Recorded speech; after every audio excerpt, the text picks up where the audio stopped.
Hello. I'm Ibi.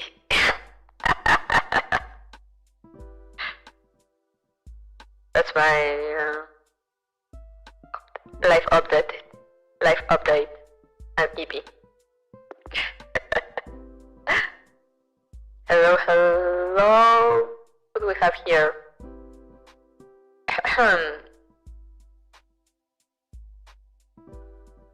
Duck, cat, the Canara, PCU, Aki, Irma. Howdy, over.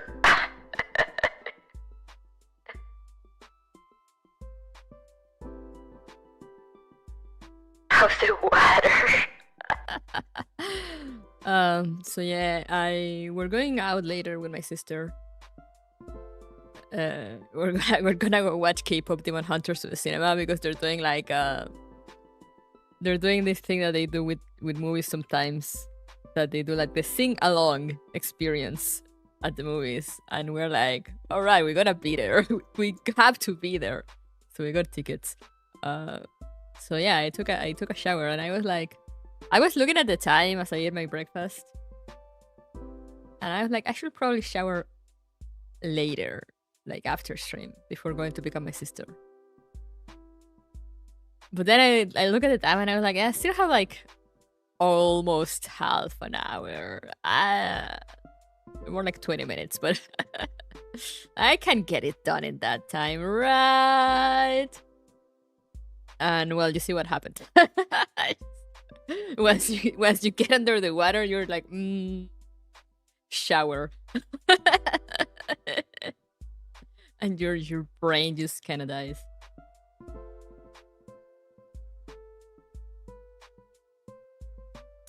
So that's why I'm here late, but here I am.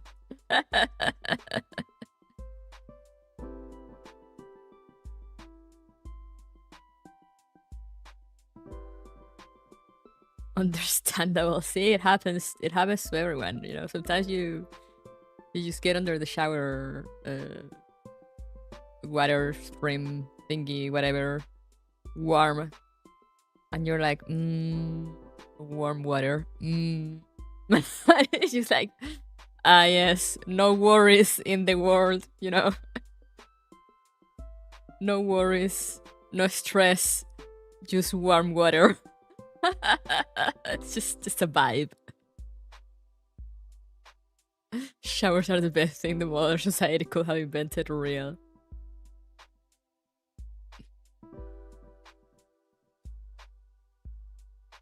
You know, the world is kind when you're in the shower. Hello, spirit. Your old one got wrecked? Oh no, what happened to it? So maybe now later I'll finally remember to take a photo of my stream of my con merch haul. I have not done that yet. I haven't even taken out my merch. Just still in my bag. In my con bag. So maybe I'll do it later. At long last. Update completed. Please restart the game. Oh fuck, I forgot that it actually restarts. Nikketa's event is going in the right direction, so I hope you enjoy. Ooh, I'm excited. Yeah, apparently Nikketa's event it's pretty good. I don't know about the event before Juhua, because I'm not gonna lie, I forgot to read it. I mean, I didn't exactly forget, but you know, I had people over, and I just never kind of sat down to read it, because at work, when it's usually during lunchtime, it's usually when like I read these gacha events and whatnot. I've been too busy playing Uma Musume, you know, as it was foretold once they closed my JP account. As it was foretold, the game will consume my life was it released on global, and it has done just that. Now every free moment I have, I'm like, I could be playing well Sumo, like, oh, maybe I could advance the career I have going up a little bit, you know, or like, oh, or do like the daily races.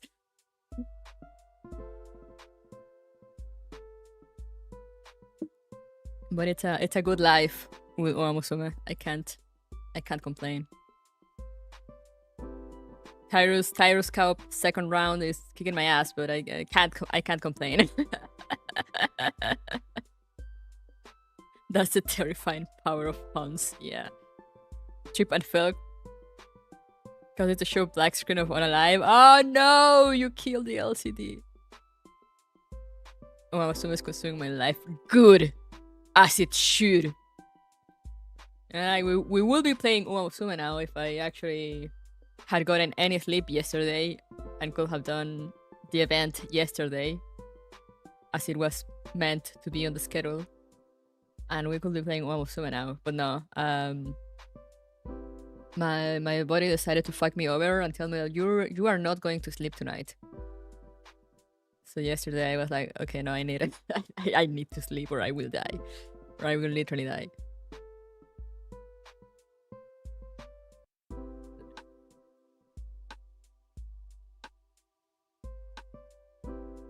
My body was, you will not play Oamusume stream.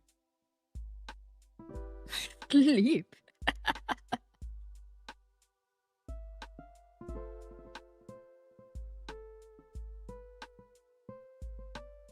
But yeah, that's such a common story, the black screen of Unalive on phones. Seen it happen so many times.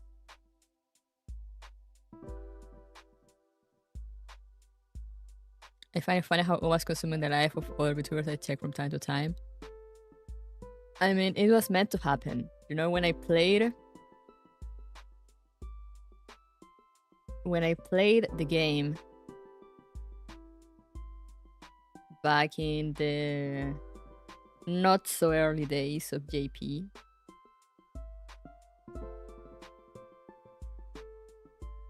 you know, I started playing it and I got obsessed. And I was like, once this game releases on global, shit's gonna be crazy. And I was right. I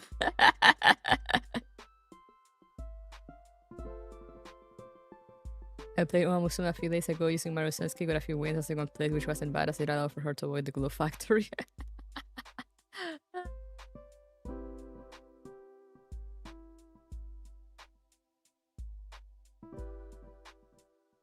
And then you become like me and start to get into real horse lore.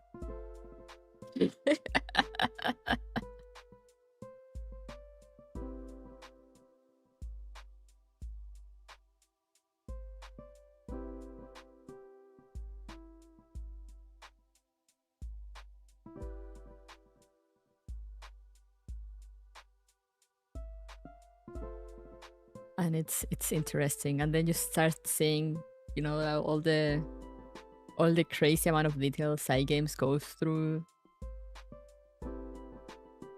for like the girls, the stories, or like quirks, and you're like, damn. Horse racing is serious in Japan.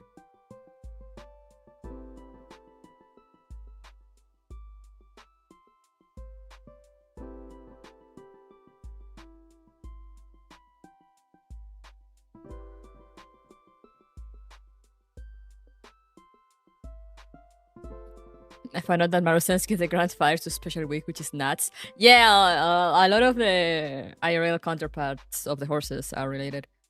Hello, Ravenclaw. Hello, Bellhound. Do you know that Gold Ship Mr. Madness here? Yeah. It's always like...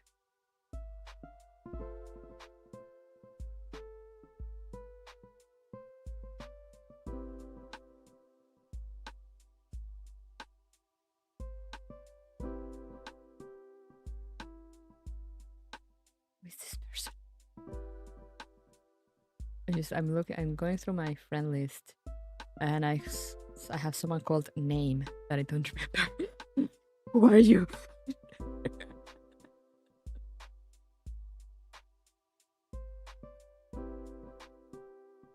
Like my year my queen is maternal grandfather to Golshi. Yeah. And that's why usually, they'll try to make them have some sort of relationship in the game itself. In this case, how Goldship always likes to annoy my queen. It's very funny. A lot of the horses are just related for reasons. Yeah. And like, Rudolph, simply Rudolph being Tokaiteo's father. That is also a thing.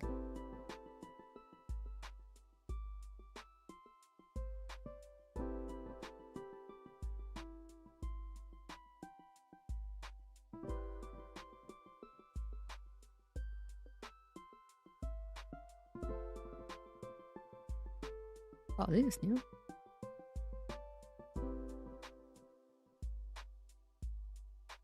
I'm like reading chat and trying to yap while going through all the stuff that I have not picked up because I have not opened the game in weeks.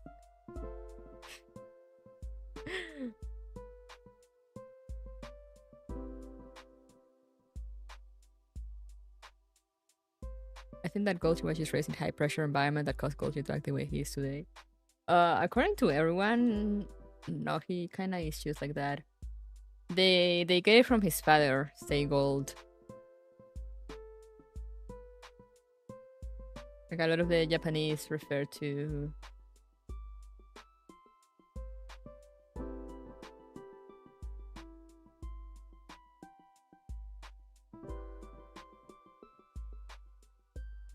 the Stay Gold gene because all of Stay Gold children are wrong on the head.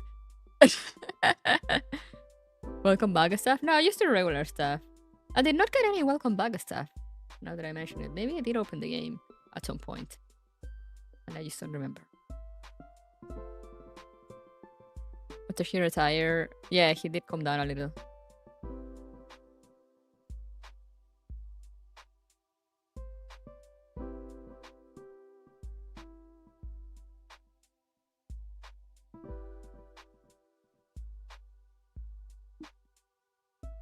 No, you don't have any, like, welcome back event.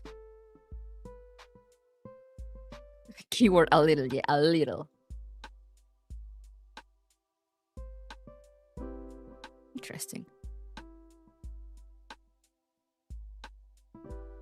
Just a little, Not too much. But yeah, it's funny because, like, Goldship is in the game since, like, the beginning of the game. And they eventually started putting, like, all of the most well-known Stay Gold children. Like there's Goldship, there's Orfebre, Nakayama Festa, who else? I forgot the name. Dream Journey, Phenomeno, which it's actually the most normal one, which is insane. And now finally in JP, they finally added Stay Gold.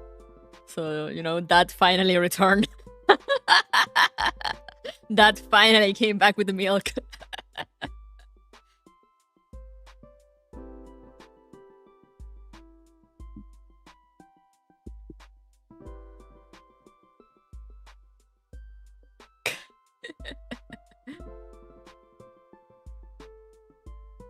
Look him laughing it up, yeah.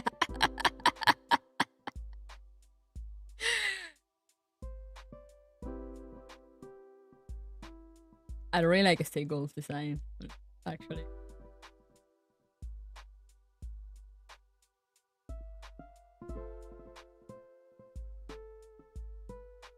I'm also looking forward to the second season of Cinderella Grey. But I'm also sad that the horses there will never actually make it into a game because they released some banger designs. And I'm just like, I am so sad that these are not real horses. And therefore will probably never make it, most likely never make it into the game.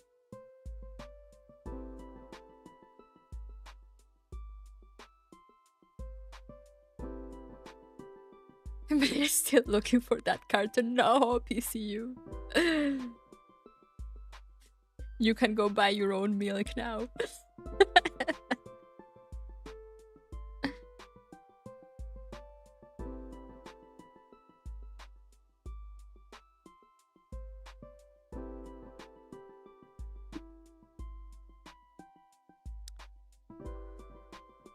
I think that one of Goldship children finished what a Goldship failed to do in one of their races. Yeah! Yeah, this year. Suni!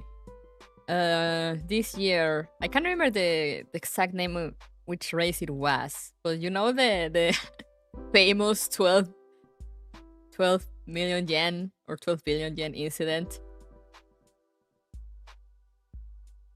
In which... Oh wait, I don't have that. I don't have the thing running. Thank you for reminding me. I'm gonna remove my hat manually. But yeah, remember the incident? There we go, now it's running. In which, yeah, the 12 billion incident. In which, you know, a lot of people have made a lot of bets on Goldship, amounting to like a ridiculous amount. And then Goldship actually got stuck in at the gate and ended up like last place. The 12 billion yen incident, yeah. You know, the incident. I can't remember if he ended like last place, but like he did not win. So, you know, lost a lot of people a lot of money. And this year, one of his children actually went and won that race. Like that same race. So everyone was like, "Oh, you know." I think it was a girl, or was it? I can't remember. But they were like, "Oh, you know, the child is righting the father's wrongs." Could be a stake called robbing a jockey of his horse in a race in 2000. What? Found out that Agnes Tachion's was Scarlett's father. Yeah! Yeah, Scarlett is Tachion's daughter. And Vodka is Tanino Gimlet. Tanino Gimlet's daughter. So they also have a few cute interactions in the game. And in like the chibi anime that Wamusume has.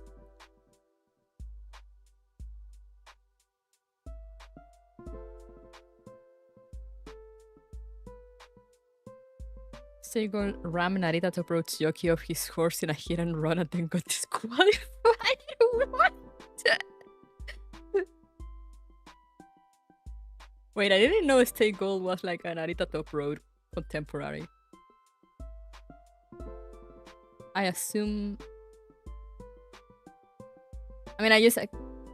It's because of the animes, you know, I kind of assume that Narita Top Road is more recent than Stay Gold. I really went today that's super dramatic and emotional that then it just smash cuts to Goldship rolling around in the retirement field not giving a shit. That would be beautiful.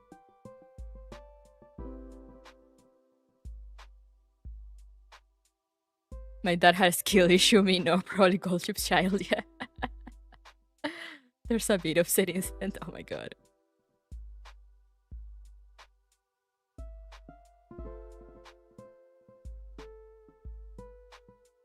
Yeah, no, it's the horse racing lore. It's crazy.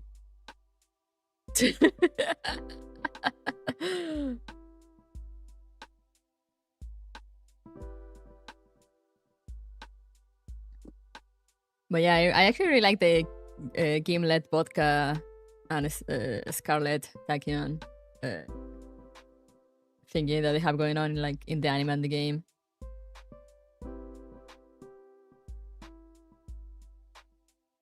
Good morning, Lamp. Because, you know, they have this thing in which Vodka admires, looks up to Gimlet a lot because she finds her very cool. And Scarlet kind of looks up to Tachyon. Because like she's smart. There's this little episode in the chibi anime in which they do sort of like an interview, and they like, you know, Vodka and Scarlet, and they talk about like Gimlet and Tachyon, and then they show Tachyon and Gimlet actually reading it, and then they start fighting over over if you know, if Vodka or Scarlet are better. You know, and I'm like, they're proud fathers. It's so cute.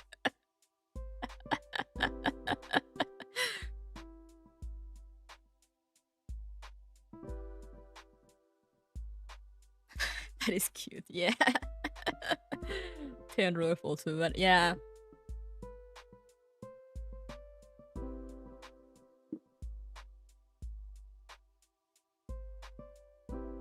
Colch's half brother wasn't even better. He was nicknamed the Tyrant. Why? What? Wait, half brother, isn't that Orfeb? Orfeb? Or am I thinking of another one? I only know that Dream Journey is apparently a psychopath. Like IRL and game.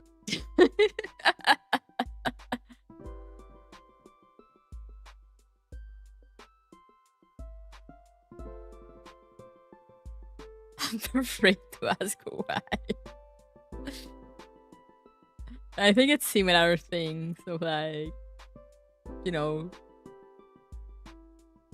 getting into other forces. Oh yeah, wasn't a stay goal the one that will kind of start zigzagging in front of everyone while running?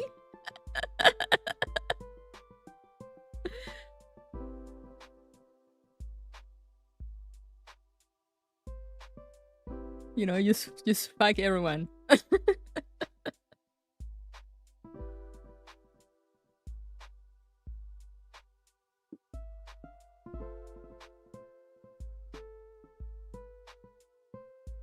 And Goldship kicked his trainer, yeah. Goldship, it is documented that Goldship did not like his trainers, nor his owner, or nor his jockeys. The trainer and the jockeys, you know, he hated them. He only liked his groomer.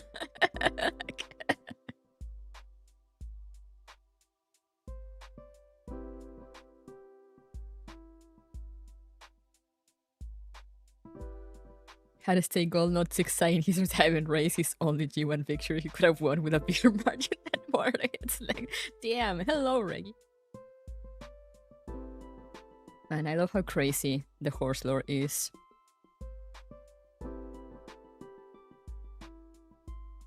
But anyway, shall we? I have my membership gifting for this month. We're not gonna do a membership stream this month because, you know, the month is already ending, sadly. But I can still give out memberships. So there we go. 5. Beep. So congrats to all new members. Now you have access to the emotes that were updated very recently.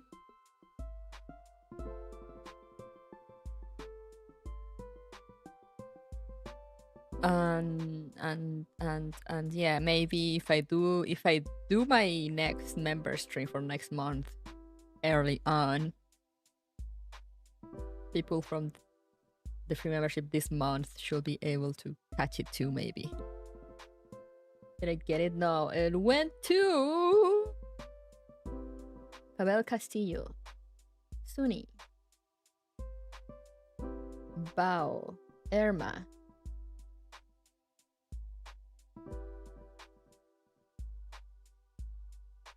and I feel like I'm missing someone, but Wooly.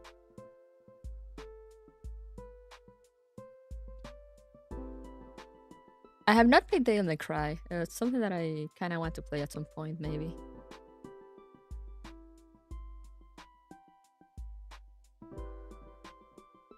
You lost your 50-50.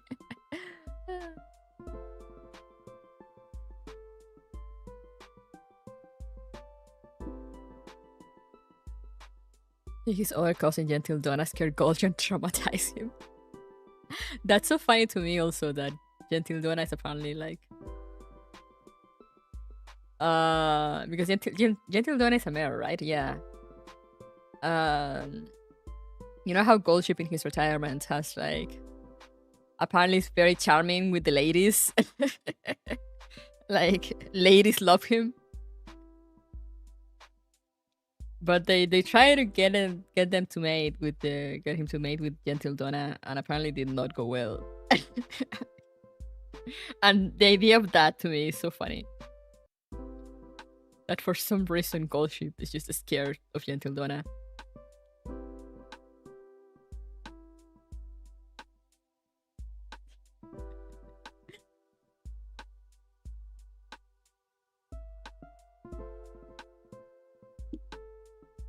But anyway, it is enough about Hans.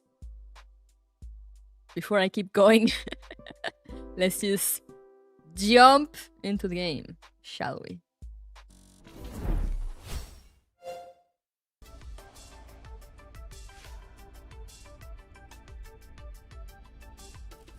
That might not be Hans canon, but it is Hans South canon. No, it is Hans canon. It is very real. The thing with Gentil Dawn and Goldship. It is a real thing. I don't know why, but I know it's a thing that happened. Being scared. Yeah, no, he is scared. I mean, it's probably different reasons about why game Goldship is scared of her. But the actual horse is also like kind of scared of Gentil Donna.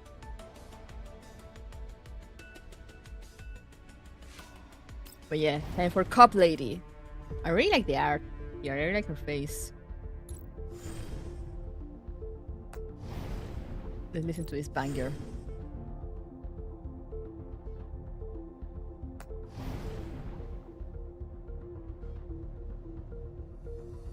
His rate dropped by 83%.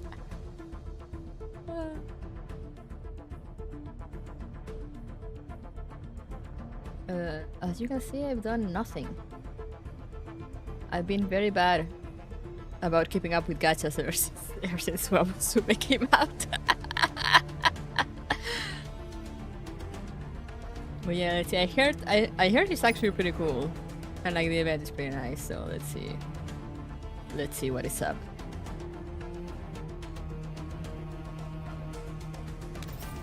Fading existence. Every moment, people vanish from the face of the earth without a trace. I mean, I guess that's true.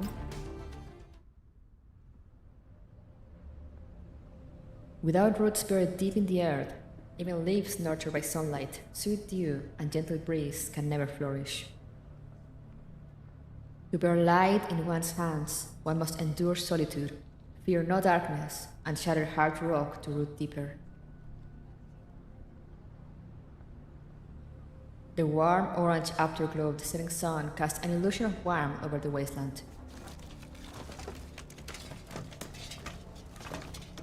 A scavenger rubs a chunk of metal against his clothes as he rummages through a heap of trash.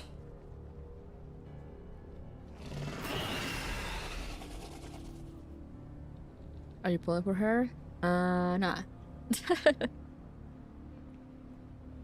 Nothing of value. Huh? A strange noise from nearby catches his attention. The scavenger tightens his grip on a pair of tongs and storms towards the sound. Damn it, it's gotta be joining those rats again. I already told them this is my turf. This time I'll... The moment he spots the elites, he drops low and hides behind the garbage pile, holding his breath. Good thing I got my gun with me. Damn it, didn't they just sweep this area recently?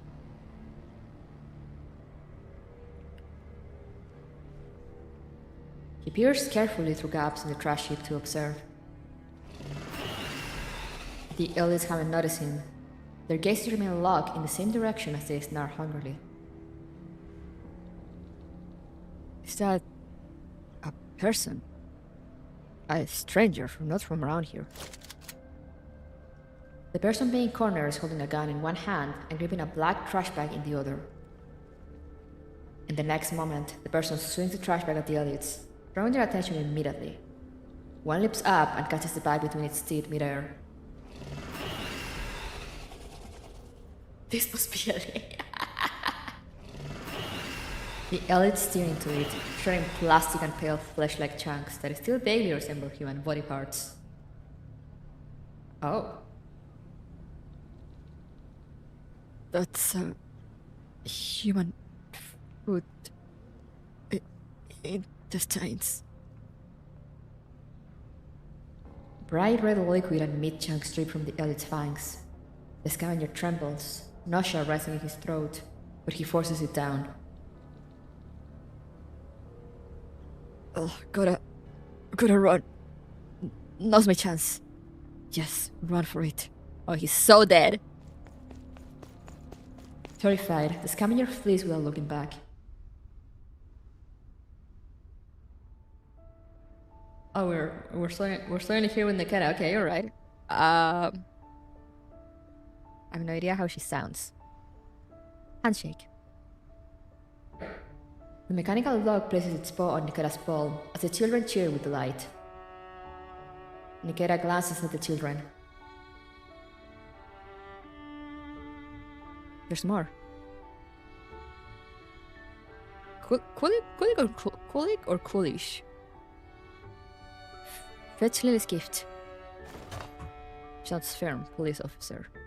Okay. Kulik? Okay. At her signal, the mechanical dog leaps up, drags a package from the pile of presents sitting in the corner of the office, and carries it to the girl. Is this for me? Wow, it's a toy gun model. Thank you, Nikketa. Giving toy gun models to children. Hell yeah. Raising the next generation.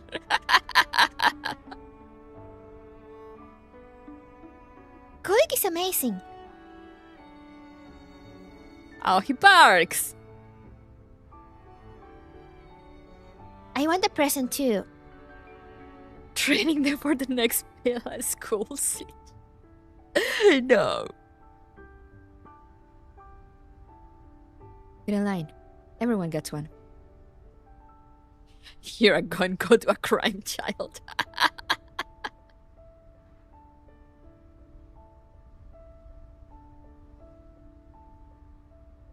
Mrs. Grace. Listen to Nikketa. No pushing now. Okay. Amid the joyful chaos, a figure appears at the office entrance. Miss Grace, Maggie Security's regular aid delivery has arrived. Could you check outside for it? I'll cover for you here. Ah, Mr. David.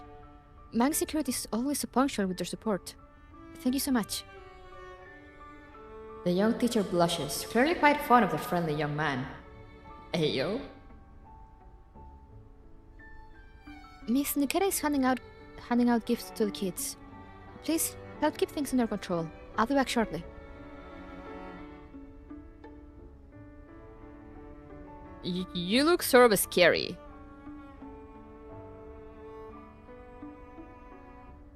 I'm not sure if I trust you. It doesn't help that they're from Mangi Security, yeah. No problem, leave it to me. The curly-haired young man smiles warmly and walks towards the children. Over here, kiddos. Line up and everyone gets one. Long time no see, Nikketa. It's been a while. How's work lately? I heard rumors that the Public Security Administration introduced a new salary framework. You get a decent raise? Look like another work office worker, yeah. Then Maggie, that killer Russian boy? Yep, Maggie's the bad guy, right? Yesn't. They're just a security force, I think, but like, you know, depends on who they're working for. We might not be aligned to them.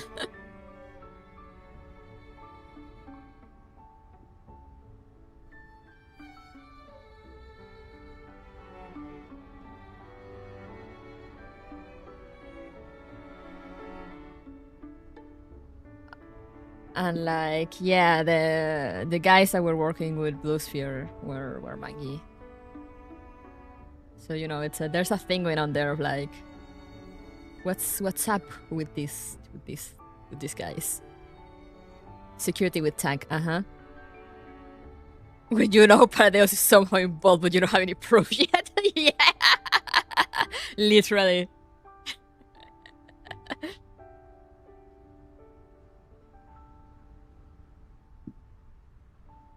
I can't comment. Regulations prohibit discussing our wages.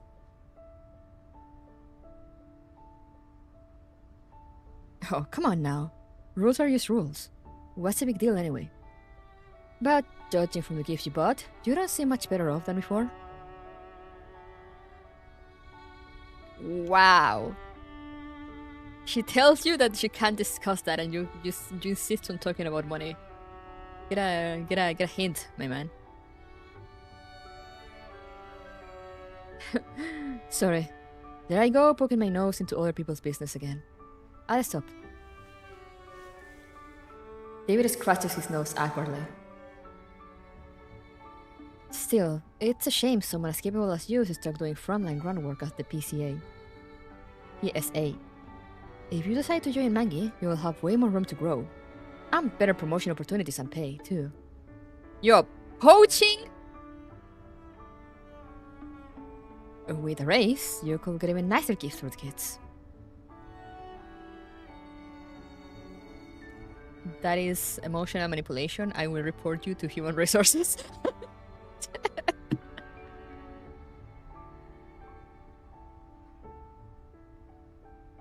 Thanks for the recognition, but I think it's really cool that Nikketa is a public security officer. Last time I saw her rescue hostages on TV, it was so awesome. Me too! I saw her on the street once during a school field trip. I felt super safe. If she quits being a security officer, we might not see her anymore. How could that be? She'll still visit when she can. Nikketa pats the kids on the head. I still visit often. With Kulik. Alright, everyone go play now. In response to the command, Kulik bounces off and leads the children away. Mr. David, I don't believe doing frontline work is a waste of my ability. You've invited me to switch jobs repeatedly. I assume you've looked into my background. Yes, that's why we want you. Griffin was one of the rare companies in the field that were both competent and ethical. We were all sorry to see it dismantled. I take great pride in my time at Griffin, but it was nevertheless a confounding experience. Sometimes I wasn't sure who the real enemy was. Oh yeah, oh yeah, I know that all too well. Don't we, guys?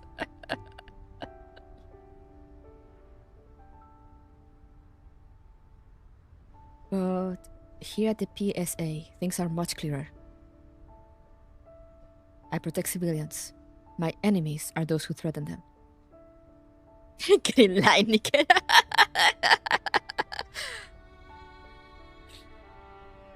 Everything I do aligns with that goal unevocally. And I really like this feeling of unambiguity. I say, you are certainly more principled than most humans, Nikketa. Thanks. As for the money, I just do my best to provide what I can for the kids. So for now, I have no plans to change jobs. She watches the happy children with a quiet smile. Fair enough, as long as you're happy. Mr. David, I'm back. Sorry, Miss Chernova also delivered a bunch of supplies, so I checked them together. I hope the kids weren't too rowdy?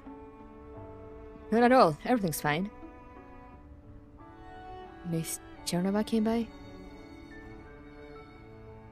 Kulik, get the birthday gift for Luna. Oh, there's no need, Nikketa. Miss Chernova didn't bring her daughter today, Saying she's on vacation in another satellite city. Why do I find that suspicious?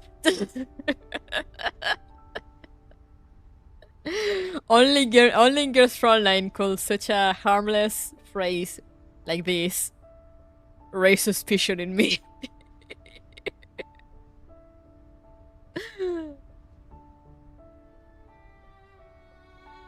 Hey, don't you both work at the PSA? Can you give it to her at work? We're in different jurisdictions and different roles. Our paths don't cross at work. I see. Then we'll just have to wait till she comes back. They retired to the countryside. Yeah.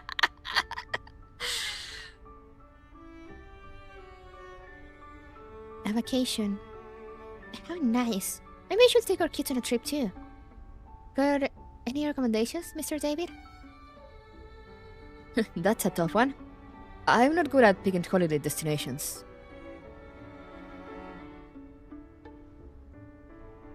Kulik circles Nikketa, gift in mouth, uncertain what to do. It's okay. We'll give it to her later. Kulik, put that back for now. Nikketa's communicator rings with the PSA's emergency alert tone. A sharp sound that cuts through the joyful air like a blade. Illegal drug smuggling. What's wrong? An emergency? Yes, I have to head back now. Grace, I'll leave the rest here and pick them up later. Kulik, let's go. Yippee! Illegal drugs.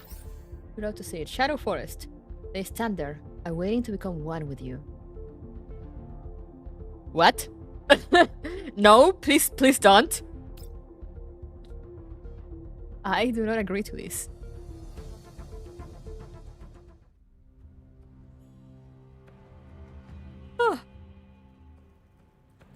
In the empty factory, several shadowy figures slip into hidden corners.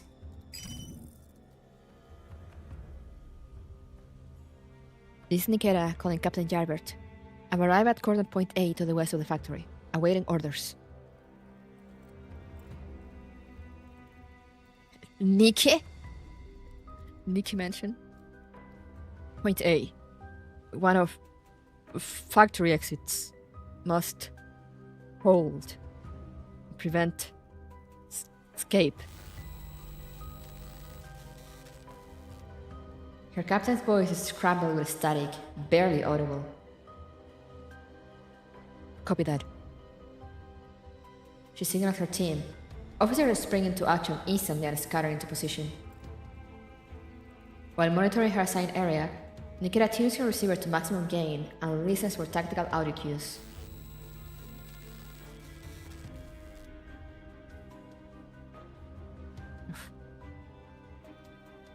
A burst of strange static disrupts her comms. Third assault. Need. Oh, someone's dying.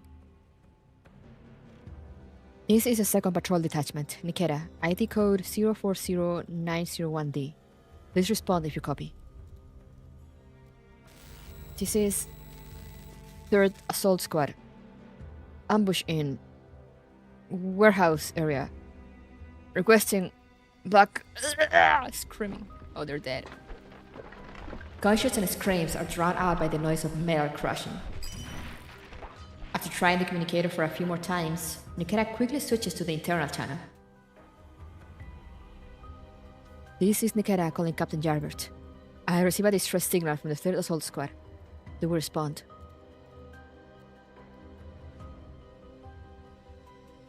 Can't reach him. Comms might be down. But what distress signal? I didn't receive anything on my end. Must be another frequency cutting in. Gunfire still echoes faintly through the comms. Nikketa ponders for a moment. You all stay here. I'll go check. Wait, Nikketa. I'll be right back. Oh no.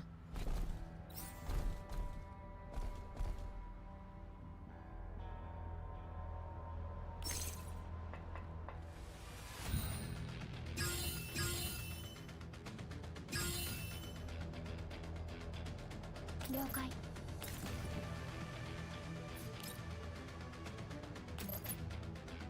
Oh yeah.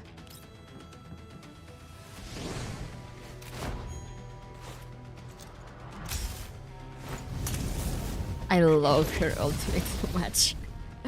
わかった。 Looks like our comp system is made by the absolute lowest bidder available again, guys. Yeah, I'm like, how come people always have like the worst comp system known to man? We're supposed to be in the future. How does this keep happening? 交換するなら今のうちよ。どうってことないわ。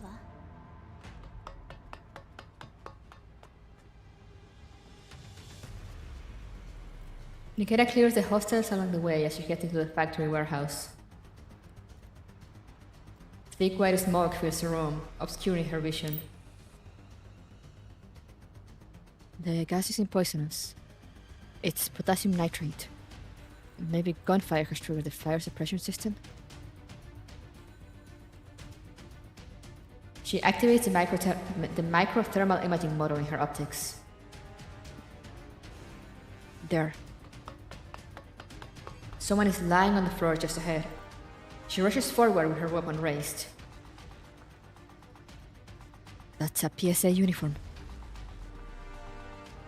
Still alive. Hang in there. Don't move! Drop your weapon! Step away from the victim. Heavy boots close in, surrounding her from all sides.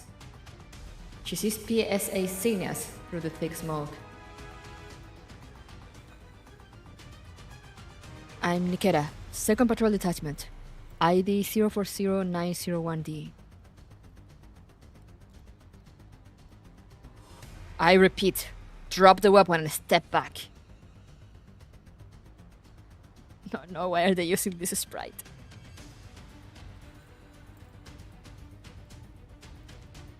Nikketa sets the gun down on the floor, takes a step back, and raises her hands.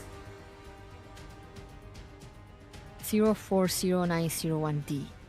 Due to breach of protocol, your operations are suspended. You are to be returned for investigation. What? Wait. That's an order, not a negotiation. 040901D. Comply. Click. The handcuffs she's heard countless times now close around her own wrists. What is going on? Oh, this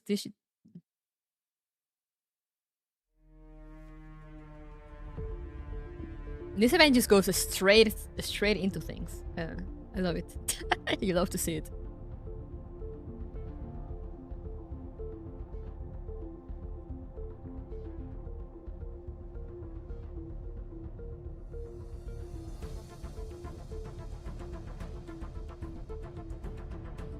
A classic Laram. I can't believe she got fired, so now she has to work for the shady mercs. Oh no! Oh no!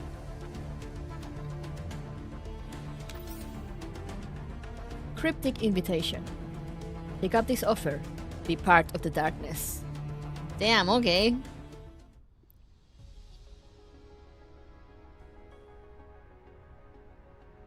Hello. I'm looking for Captain Jarvid Roberts of the 2nd Patrol Detachment. Is he in the office right now? Nikketa, it's you again. I've already told you many times.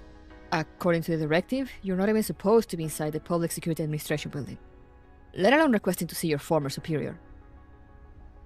So what, she just got fired like that? No explanation, no chance to be like, no investigation?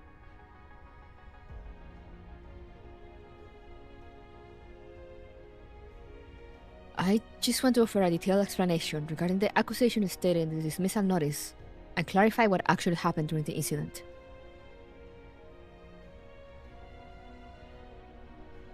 Don't waste your breath on me. I'm just a receptionist. I don't understand any of that. But what I do know is this. The dismissal order must be followed without exception. Please leave immediately, or I will call security. I don't know where these rumors about risk of going haywire for my mother came from, but I'd appreciate a chance to explain myself regarding the accusation of violating protocol. Let me give you a piece of friendly advice, for all time's sake. Any adult dismissed by their original department in the satellite city has a 2-week grace period to find a new job and affiliation. If you still haven't found one after that, you better pray you don't get scanned by any ID scanners. Not fired yet? No, she clearly was fired. Like, reading through this. She was already dismissed.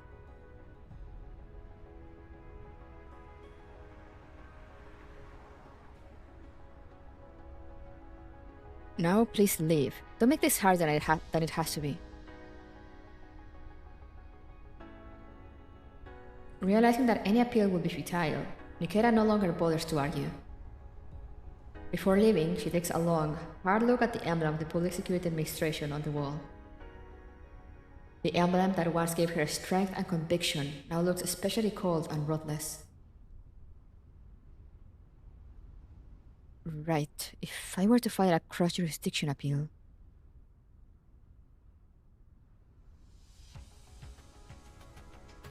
Vehicles come and go at the entrance to the orphanage.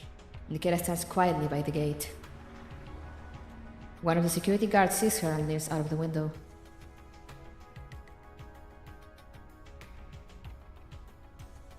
Nikketa, you've been standing outside the entrance for days now, but you never come in. Did something happen? I'm waiting for someone. Oh, I can help keep a lookout and let you know when they arrive. Thanks, but that won't be necessary. Suddenly, the person Nikketa has been waiting for appears within her field of vision. Oh, Miss Chernova. Wait, Miss Inessa Chernova. Hearing her name, the woman stops and turns around and is rather surprised to see Nikketa. Oh, hello! Oh, she's from the Nympha! Nikketa. Sorry to trouble you, but could I have a moment of your time? I need to ask a favor. The woman looks puzzled, but she stops to listen. Nikketa decides to speak as concisely as possible. Thank you for your time, ma'am. I used to work for the Public Security Administration in Jurisdiction E5. During a recent mission, I was wrongfully accused of violating protocols and dismissed from the force. I've tried to appeal, but all channels have been closed to me. What do you want from me? Judging by your uniform and insignia, your rank is higher than mine. I'm hoping you could assist me with filing a cross-jurisdiction appeal. Cross-jurisdiction appeals are highly unlikely. We've never worked together officially. Even if I outrank you, I can't vouch for you. However, I can at least help you contact your superior and pass along a message. If you could help me get in touch with my captain, I would be very grateful. His name is... Jarved Roberts. ODE 13, captain of the 2nd Patrol Detachment in Jurisdiction E5, correct? You... look into me? You've had frequent contact with Una.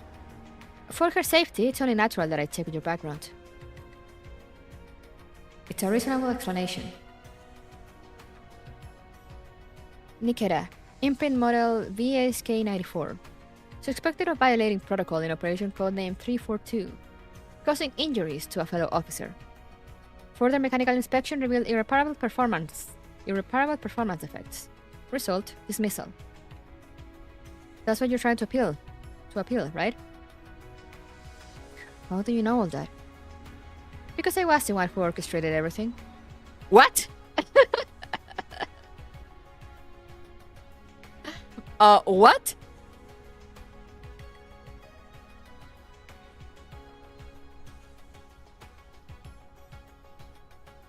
The unexpected answer hits Nikketa like a lightning strike. But she only frowns briefly before immediately sizing up the woman in front of her.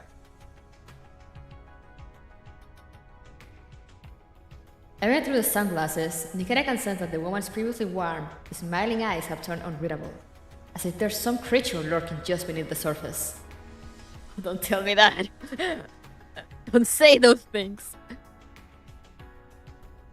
Let me properly reintroduce myself. My name is Inessa Grigorivna Chernova, head of the Counterintelligence and Investigative Intelligence Division of the Public Security Administration. Apologies for not disclosing this earlier. It just didn't seem relevant since our work didn't overlap. And now it is. No need to be so guarded. I'll explain everything. But this isn't the right place for a conversation. Let's get in the car. I know a better location. Wait. Before that, can you show some valid identification? Even if you're carrying a PSA badge, I can't just take your word for it. Not bad. Even after the dismissal, you still take your basic precautions. Here, take a look. Inessa presents her electronic ID for Nikketa to verify. Well, satisfied I'm not lying? Your credentials check out. Thank you for your cooperation. Then, shall we go? Huh! Sit wherever you like. I'll make us some coffee.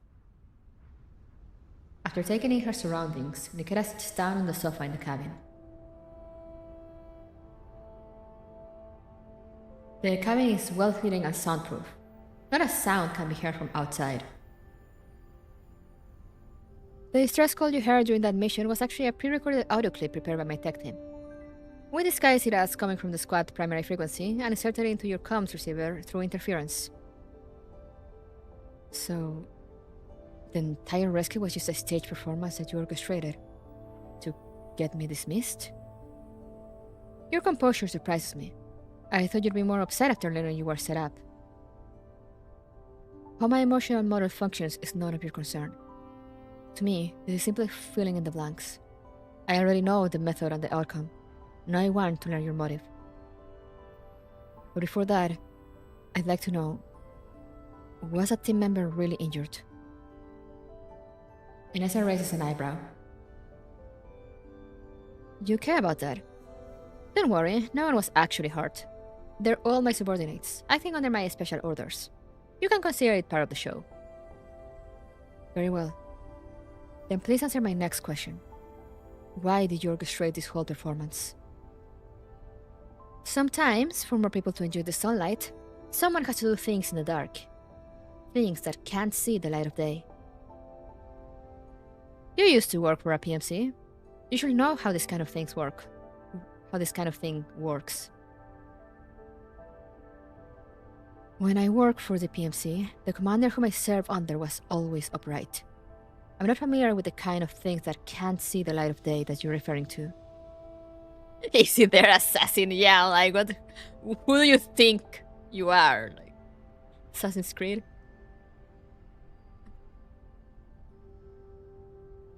If there's something you want me to do, you say it directly. I'll assess whether I can do it after I've heard the details. Alright, since you're being this straightforward, I'll skip the preamble. Realizing Nikketa's extremely direct demeanor, Inessa adjusts her tone.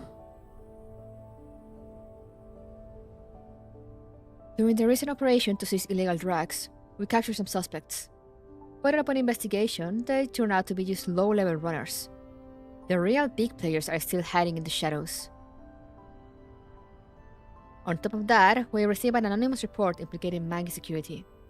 We need someone to go undercover inside Mangi Security and gather concrete evidence of their involvement in illegal drug trafficking. Mangi Security? Are you sure?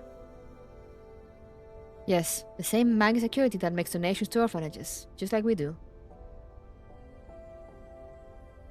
Can I take a look at the report? Of course. Inessa opens a drawer and has Nikketa a stack of documents. The report includes a blurry photo. In it, a person wearing a Mangi security uniform is sitting on a worn-out sofa, holding a vial of some substance. What he's holding is a contraband drug in question. In the industry, it's known as Vitalis. It's rumored to treat doll syndrome, but in reality, it contains minimal active ingredients and is highly addictive. Long-term use leads to mental instability, severe paranoia, and an inability to distinguish fantasy from reality. Damn! Who could... So they are the bad guys. Who could have seen this coming? Hey, Federico, what is up?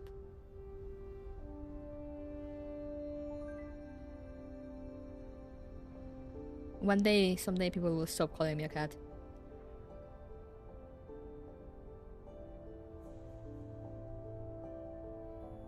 Doll syndrome.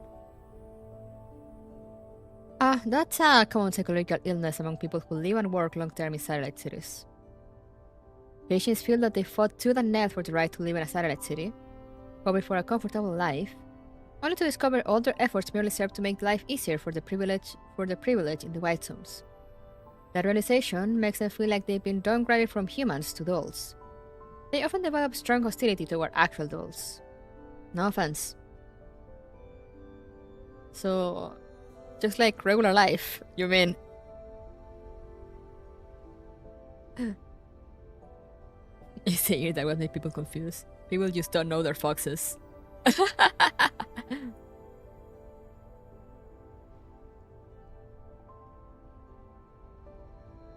So I'm reading this and I'm like, that's just how life is for all of us.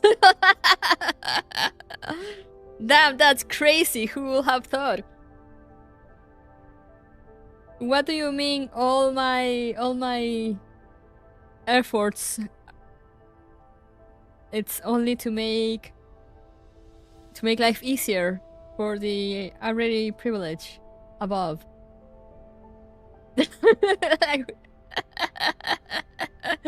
What do you mean? This is so funny. Drugs to cope with life? Damn, what a truly dystopian concept. Wait a minute.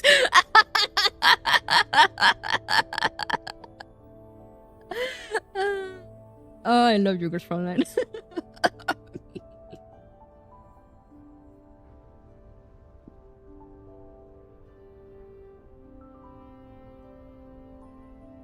To show this to my friends. Wait, actually my Windows key is not working, so I can't take a screenshot, so never mind.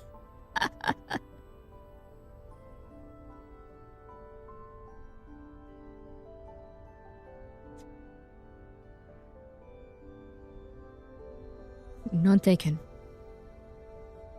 So we're investigating this substance called Vitalis. Are there any other photos? Isn't Vitalis also the thing... Was it from Amnesia or from Plague Tale? Or both?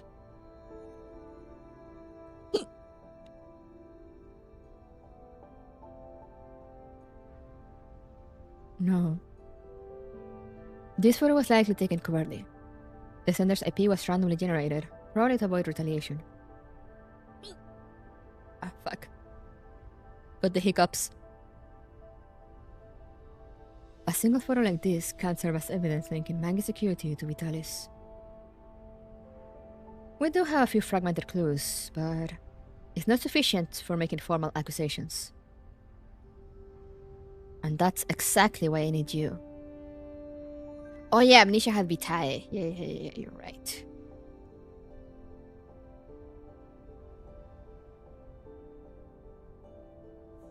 Nikketa casts Inessa a searching look. Inessa meets her gaze calmly. One last question. Why me? You've had close contact with people from Mangi Security, haven't you?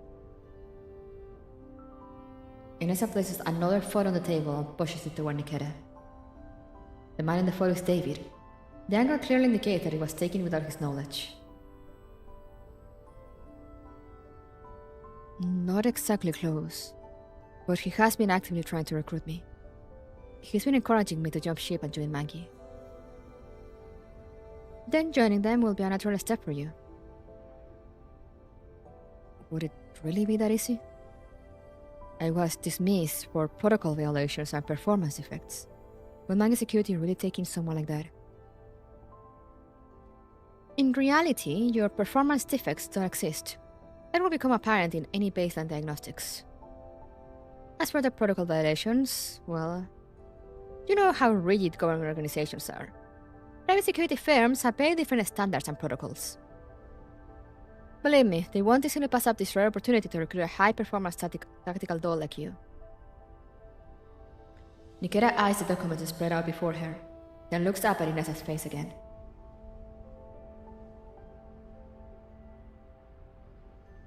So after I complete this mission, what happens to me? You can go wherever you want. You could even come back to the Police Security Administration and reinstate your service records. Of course, you have every right to turn down this mission. It's dangerous after all. In time, I'll clear your name and you can still return to work. If you have such a thorough plan, why didn't you speak to me about it beforehand? What's wrong? Didn't like being falsely accused? Who would like that?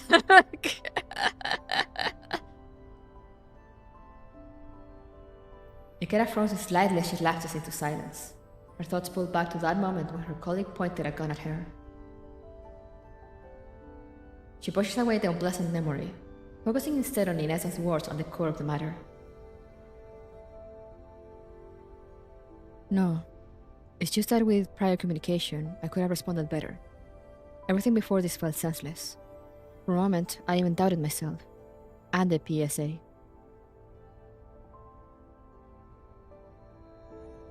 I don't like feeling that kind of doubt. I didn't know even dolls have existential crises. That's not funny. The mood, which had lightened a little, now grows heavy again. Sorry, I didn't mean to upset you. I really should have explained the situation to you. This is the general consensus around undercover work, but clearly you've never done this sort of thing before.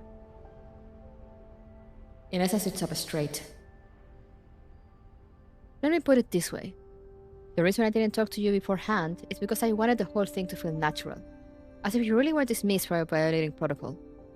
The less staged it looks, the better. Most undercover agents are trained early on, so they can perform convincingly. But someone like you, who's being chosen on short notice, might act unnaturally due to hesitation if warned in advance. You could have made mistakes that would be used against you somewhere down the line. That may be true, but where you were, things will go wrong. Like if I didn't follow the script. But you did come to me. Inesa smiles faintly. I wasn't wrong about you. Your pursuit of truth has brought you here. That kind of result is exactly what an undercover agent needs. And what else does undercover work require? Let's see. Tolerance for loneliness and boredom, acceptance of the fact that you will give your all and likely receive nothing in return. You have to blend into the crowd, and whether you succeed or fail, you can never speak of it. So, are you willing to take the mission? Nikketa looks into Inesa's eyes, sensing a scrutinizing gaze behind her glasses. A strange emotion rises in her narrow cloud, but she dismisses it as system noise. Dolls don't overthink. At least I don't. If it's something that helps people, something that's right, I'll do it. Inesa smiles and extends her hand. I knew I wasn't wrong about you. Then, here's to a successful collaboration. Nikketa looks at the offered hand and shakes it gently. Right. She's so serious.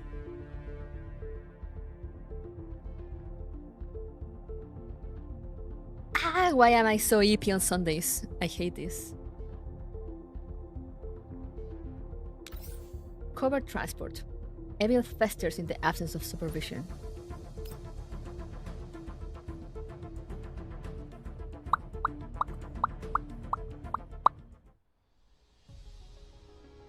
2 months after joining Mango Security. Having just wrapped up a task, Nikketa runs into David in the hallway. Hey, Nikketa. Haven't seen you since your onboarding.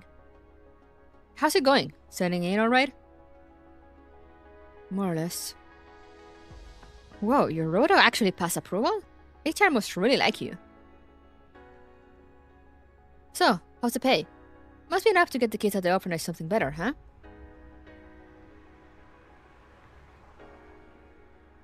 Isn't it explicitly stated in our contract that we will not discuss salary with coworkers? Don't be so rigid. But fine, it's cool if you want to keep it to yourself. The salaries of adults and humans aren't exactly comparable to begin with. Oh, right. Nikketa, come to Hangar 3 after lunch.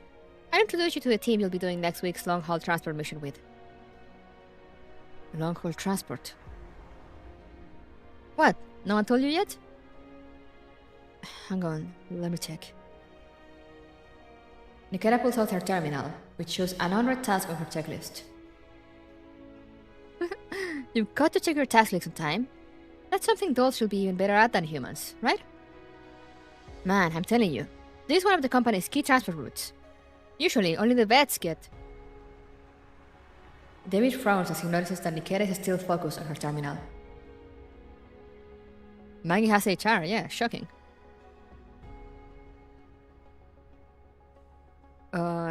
Nikketa, you listening? I heard everything, but I got something to do right now. See you this afternoon, Captain David. Let's go, Kulik. Hey, wait, I'm not finished. Before David can react, Nikketa has already rushed off with her mechanical dog. Oh, I saw your face for a second there before you disappeared.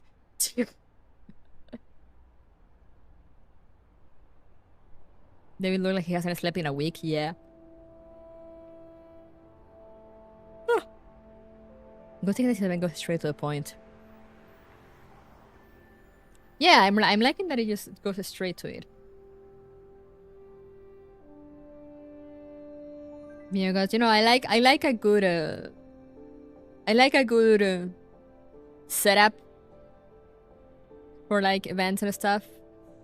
But I feel like for character events, since they're shorter, you know, you can't just go straight to the point.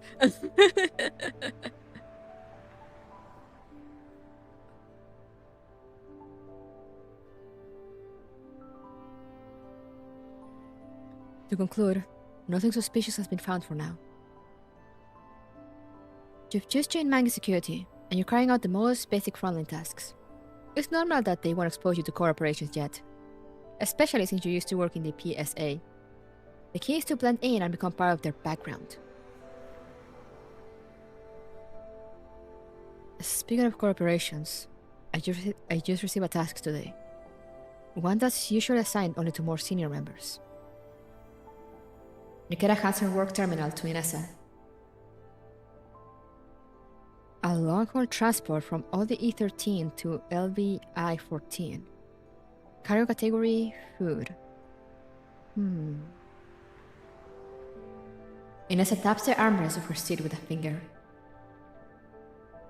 That's very suspicious. The route passes through loosely regulated, or rather completely unregulated, contamination zones. There's plenty of opportunity for foul play. You mean there's a chance the cargo could be swapped into contamination zone? Exactly. But if Mango Security really does run illegal ops like that, they normally assign someone experienced and familiar with their internal workings. It's odd that they entrust this to someone like you after just 2 months. I understand. I'll stay alert and treat it as a regular transport unless something seems off. I'm counting on you. Oh, and take this. Inessa hands Nikketa a USB drive. A little gadget developed by your tech team. It can automatically generate neural logs. All my adult agents have one, to pass routine neural cloud inspections. From what I remember, Mango Security takes neural log submissions every 2 months. The next one is coming up soon, right? Tomorrow, actually. Perfect timing. This will get you through the inspection just fine. I also have something for you. Or rather, for your daughter. Nikketa hands her a neatly wrapped box. This is... for Una. A toy walkie-talkie and a recon manual. It's the public security officer toy set I promised Una. She's already received the toy badge. This is the rest of it. Ah, I see. Thank you. That's very kind of you. They can check the old log. Yeah, I think most companies do that. Inessa seems a bit distracted. She accepts the box stiffly. Why?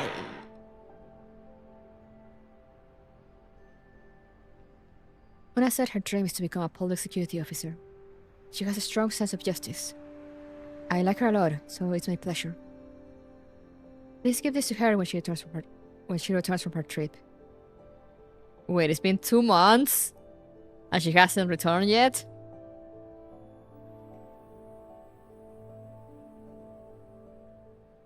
Inessa gently caresses the box as something comes to mind.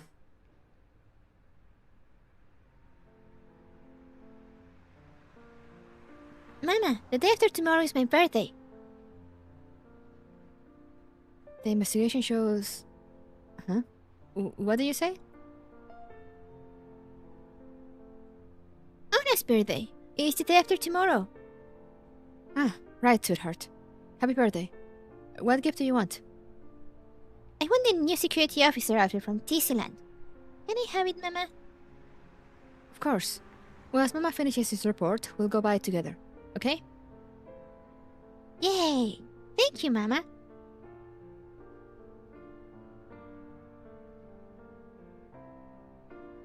In the end, that case was too complicated, and it completely slipped my mind. But Una never brought it up again. When that case was closed, she even baked me cookies to celebrate. She really is such a considerate child.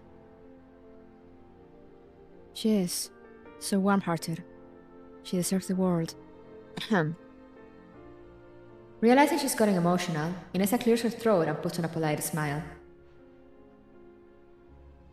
Anyway, thank you, Nikketa. Una may be away for a while, but I'll make sure to pass on your kindness. No need to thank me. Nikketa isn't sure if it's her imagination, but Inessa's smile seems a bit forced. What happened to the child?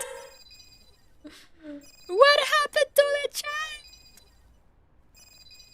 After Nikketa leaves, Inessa sits alone on the sofa and dials a number on her terminal. The ringtone lasts a long time before the other end finally picks up. It's me. Everything is proceeding according to plan. She hasn't noticed anything suspicious. Her PSA records have already been deleted. There's no way back for her. Yes, I understand. I'll continue to report to you if anything comes up. Wait. Inessa straightens up slightly. I want to ask about Una. Last time I heard her voice, she sounded like she had the flu. She's recovered? She's swimming now. She's got a weak constitution. She'll probably need some nutritional supplements after swimming. I'll send you a list later. Please help buy them if you can. Okay. Thank you. The call ends. Inessa massages the bridge of her nose, then looks down at the beautifully wrapped box on the table. Apart from the officer-themed toys, it also contains a cute plush mascot wearing a mini PSA uniform. She picks up the plush and buries her face in its soft and fluffy fabric, just as she used to bury her face in Anna's thick hair when hugging her countless times.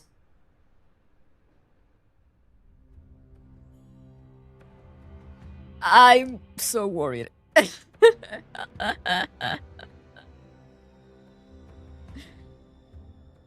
Good thing that this line still exists in the future, I guess. Yeah, I guess.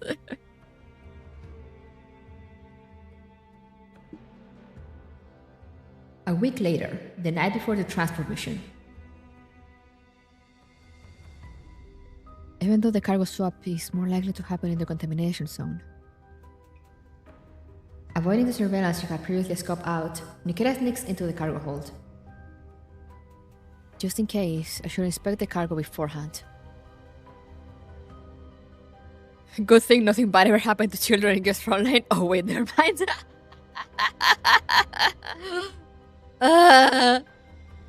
No one is safe. Suddenly, a sound comes from the small door at the back of the hold. Nikketa ducks behind a shelf. Damn, that Anthony kid is getting greater by the day. His asking price keeps going up. How much did you give him? 200 credit tokens for 1 hour. 1 hour, and he's even limiting our access time to the cargo hold. Apparently someone might notice if we take too long. Who's gonna know once we wipe the visitor logs and surveillance footage? Plus, the guy always wanders off around this time. As long as the missing cargo goes unnoticed, no one's gonna bother checking the footage. Honestly, it feels like we were overpaying. Better safe than sorry. Damn it, these people are ruthless. Let's raise the price of this shipment too. We'll earn it all back with interest. Raise it again? You're not afraid no one will buy? Oh, they'll buy it. Those poor bastards in the contamination zones rely on this stuff to survive. Nikketa identifies the two intruders through voice-print analysis. One is David, and the other is a transport team member whom he previously introduced. It's them. David, how many crates are we taking this time? Same as usual. 3. Only 3? Come on, this shipment is huge. We could sneak out more and no one will notice. Why'd you hit me? If we get caught, we're screwed. Ever heard of caution? I teamed up with you because I thought you had some brains. Now I'm starting to think I should have gone with a doll. At least she'd be obedient like a dog. Hey, that's going too far. The transport team member tries to argue but shuts up when he sees David's dark expression. He gulps. Fine, 3 crates it is. Screw this, why am I stuck with a lunatic like you? Anyway, speaking of dolls, what's the deal with that Nikketa you introduced us to? Only 2 months in and she's already doing cover transports? Who knows what HQ is thinking? They had me cozy up to her ages ago and poach her from the PSA. Every time I talk to her, I feel sick. Oh, he's a doll hater. With how much they value her and how she's learning all our business, you don't think she's being groomed to replace you as squad leader, do you? I told you, I have no idea what those pamper fatos upstairs are planning. Even if she replaces me, what can I do? These days, actual people have it worse than dolls. Calm down, man. But here's another possibility. What if we've been found out for smuggling and Nikketa was sent to spy on us? David seems like a mentally balanced chap, yeah. That guy probably used clanker as his lures, yeah. Okay, I'm waiting for him to drop the clanker.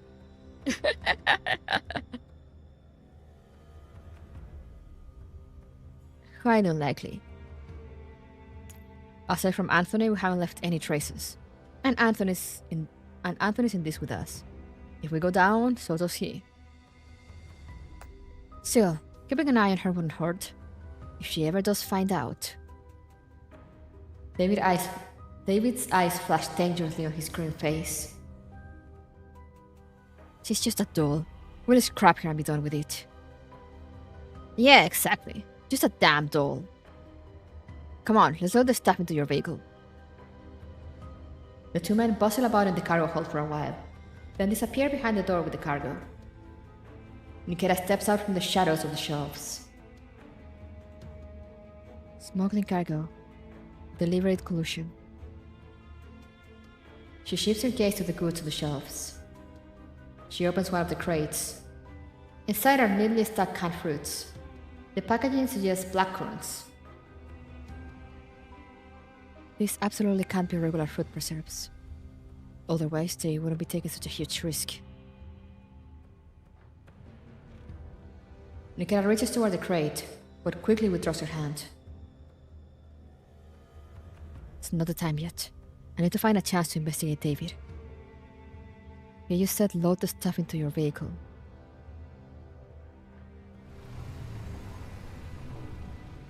Manga Security's transport convoy enters a bleak town in the contamination zone and stops at a supply station. David, the transport squad leader, gets out of the vehicle, followed closely by Nikketa. Watching the station staff bustle around refilling water and recharging the truck, David makes a remark. Even in a hazmat suit, I can feel how fall the air is. It's suffocating. How do these people get used to surviving in this kind of environment? Why are you laughing? What's funny about that?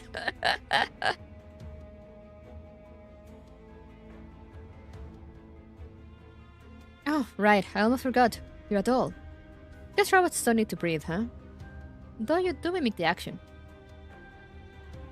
That's used to simulate human breathing, to avoid triggering the uncanny valley effect. Dolls don't actually need to breathe. Huh, how thoughtful. Anyway, Nikketa, I'm stepping away for a bit to buy some stuff. Keep an eye on things here. An explosion cuts him off. Several ramshackle armored cars and motorbikes roar past, kicking up thick clouds of dust. It's... Varjagers. Why are they suddenly... David visibly panics in the face of the Varjagers' assault.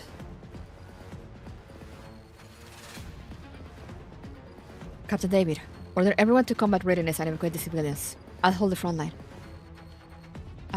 I'm the captain. I don't need orders from a doll. Just go. Yes, boys. Look what we got here. Fresh meat. Slaughter them all. Oh yeah, I'm so scared. Bartiger's derogatory, yeah.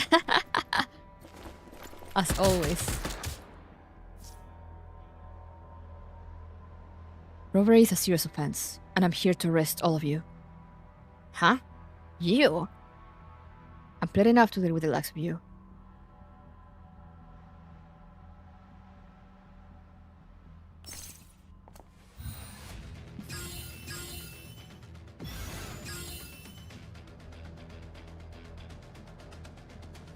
Huh.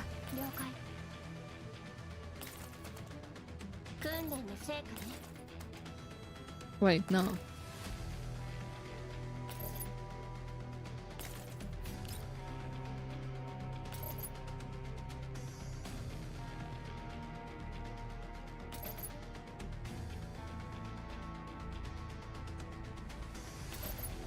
Can I get them all? I can. Excellent.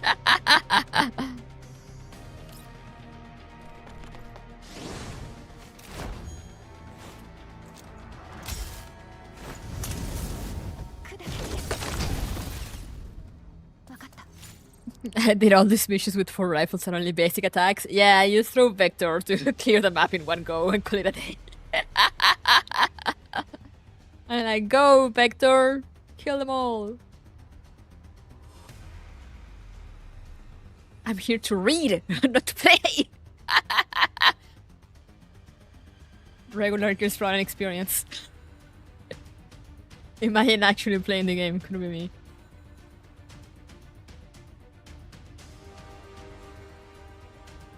Nikketa moves through the battlefield like a panther, her actions efficient and lethal without any flashy moves. For those who claim her even bravely, it's already too late. Their fate is sealed. Wait, did transport teams got a dollar strong? Or Intel must have been wrong. Screw the Intel, just grab what we can or this whole trip's wasted. Okay, you draw the Tin Cat's attention. I'll hijack the truck and drive off. Whatever we get is ours. Can't wait for AK-15 to end the stage before it even begins. You just deploy her and everyone just dies instantly by her sheer aura. Through fire justice is served or something. Yeah, exactly.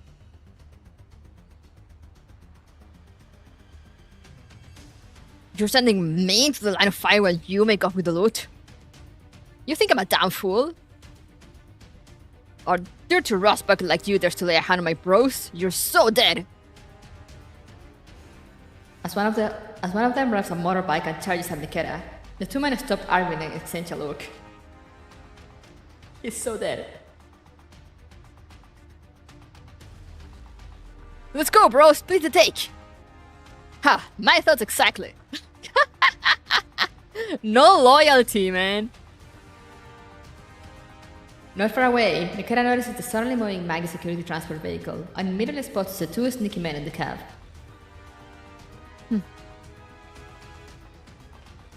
She checks her sidearm, dashes up the nearby ladder in 3 quick steps, then hurls herself toward the charging bardigger biker. Huh? Wait. She kicks him off the motorbike mid-charge, grabs the handlebars mid-air, and swings herself into the bike using its momentum. After steadying it, she guns the throttle and speeds up to the truck. Damn! Wish you could have seen that animated. That would have been so cool. Thud. A dull impact hits the truck roof. The two bardigers in the cab glance at each other. What the hell was that? Probably just another damn rock falling on your head. We've hit the jackpot! A whole truckload! Oh, right! This stuff's in high demand in the contamination zones. We can jack up the price like crazy. But we're supposed to turn it in, remember? Knowing the boss, how much do you think we'll actually get? You've got a point. Maybe we should just pocket it all. Are you insane? Still, if we just skim a little at the top. Gunshots ring out before he finishes. Bullets pierce the window, hitting the driver's hand with deadly precision. I know he's cursing in Russian. Plyat! I already say that. The truck veers wildly across the terrain. The twins side are tossed around like ragdolls. Nikketa seizes the moment and leaps through the shattered window. Grabbing the steering wheel with one hand, she aims her gun with the other and fires 2 precise shots into her legs.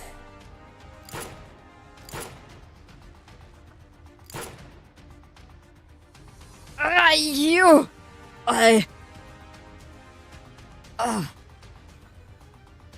Nikketa slams on the brakes, biting the wheel, and barely stops the truck from crashing into a massive roadside boulder.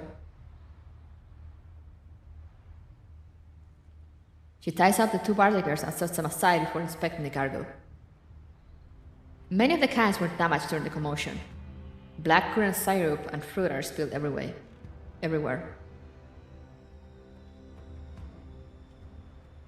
Those are definitely blackcurrants. In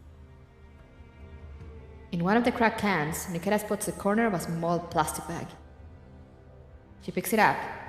Inside is a sealed sachet of brownish yellow powder.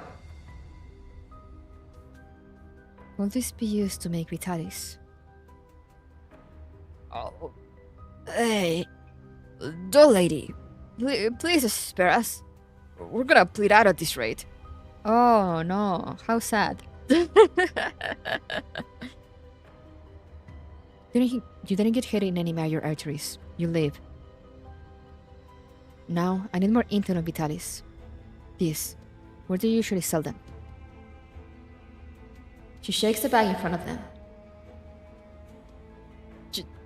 You guys don't even know what you're transporting? How?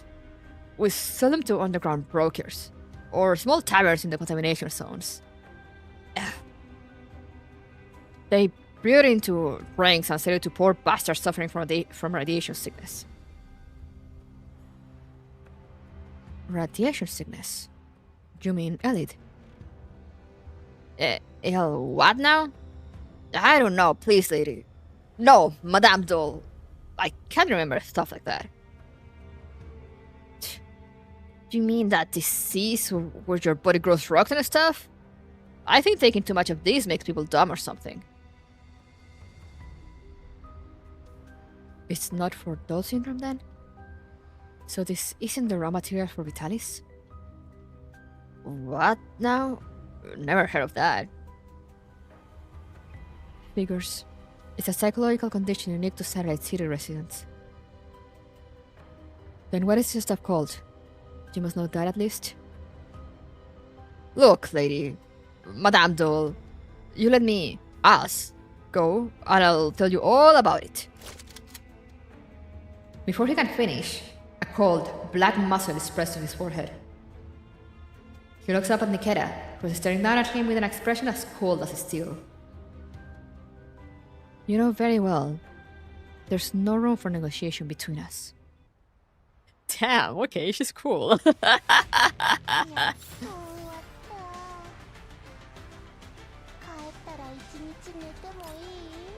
She's a character that I would love if it weren't for her design.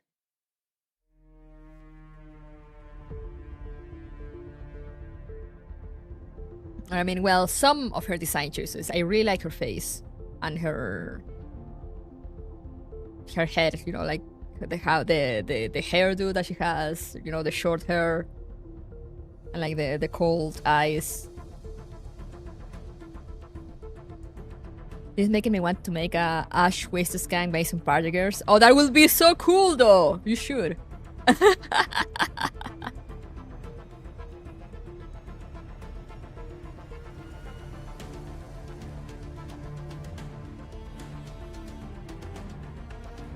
Let me just 1 second. I'm gonna go get some water.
Actually, give me a slightly longer second. I forgot to set some cat snacks to unfreeze.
The babies, they starve. No, it's not time for them to eat yet, but usually on weekends, you know, I give them sardines or like chicken necks. But I have to put them to freeze in the morning because it's frozen food. And I forgot to do that because it's been a while.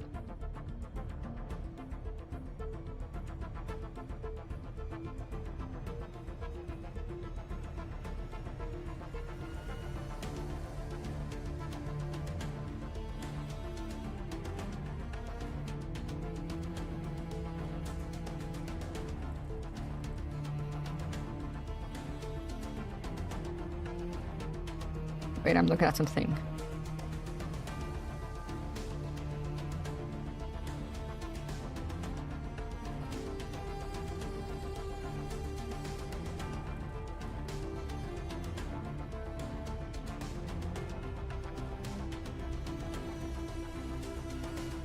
All right. Yeah, chicken necks. And it's I discovered while opening the sardines that it's giant sardine season again.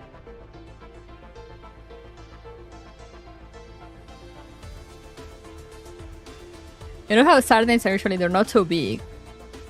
But there's a time of year when I buy them and then I open them and they're like gigantic. And I'm like, oh, wow, okay. More food for the babies, I guess. Alright. Let's continue. Seeds of doubt. A little malice and some cracks is what it takes for seeds to sprout. Oh, this is just such a cool city.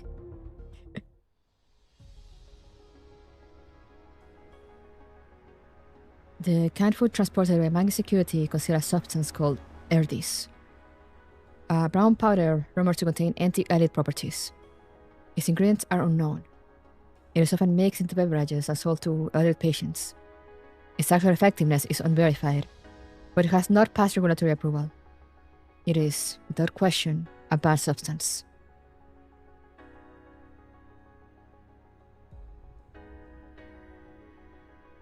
Nikketa pulls out a small plastic sachet and hands it to Inessa, who is seated on the sofa.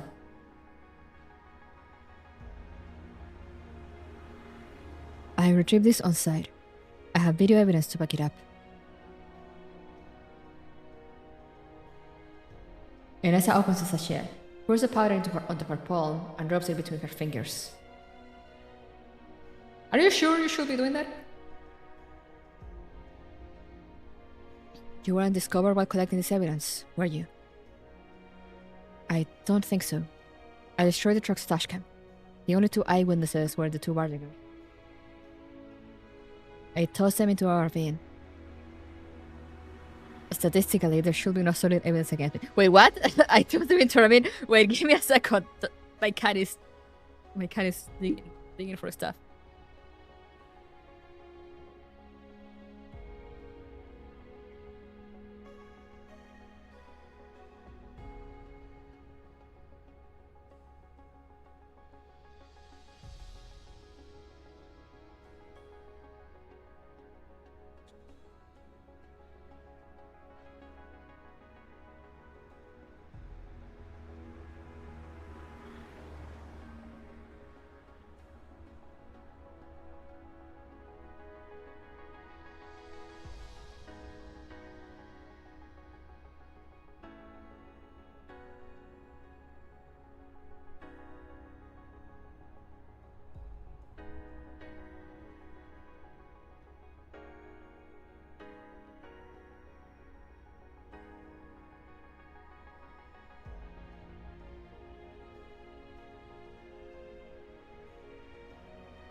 All right.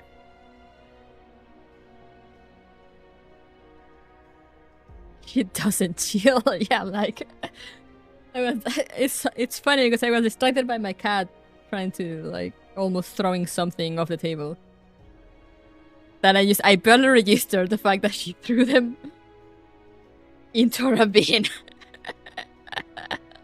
Like, damn, okay.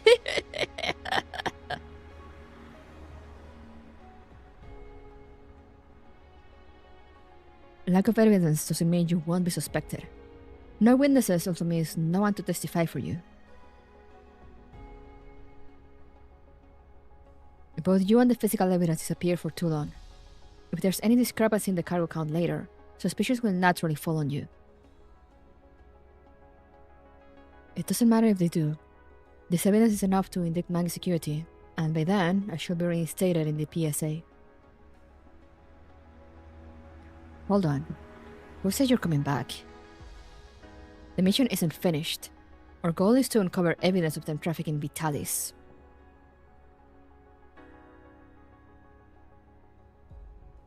Finding evidence of Erdis, a banned substance, should prompt a full investigation by the PSA. That will likely lead to clues about Vitalis, no? Besides, if the Bardigger's claims are true, Erdis is already causing serious harm in the contamination zones. The longer it's left unchecked, the more people will be endangered. Nikketa, I'm not dismissing the result of your investigation, but... Inessa rubs the bridge of her nose. First of all, the security companies backed by big corporations have countless ways to evade risk. Just this bit of evidence isn't enough for a full investigation, and we could lose the chance to keep digging into Vitalis. Secondly, please remember our jurisdiction. We are the Public Security Administration of Satellite City ODE-13. We're responsible for ODE-13 residents. The residents of the contamination zones are not under our protection. So you're saying there won't be any action taken regarding Erdis? There will be, just not right now. We'll file the evidence for archival. Just filing it. Nikketa. Basically, it's a cop, right? Yeah. Security officer. Public security officer. Inessa's tone darkens. I know that justice is a core keyword in your foundational logic, but justice in the real world isn't so simple. Sometimes, in order to achieve a greater justice, you have to allow some losses to happen, even if it contradicts your programming.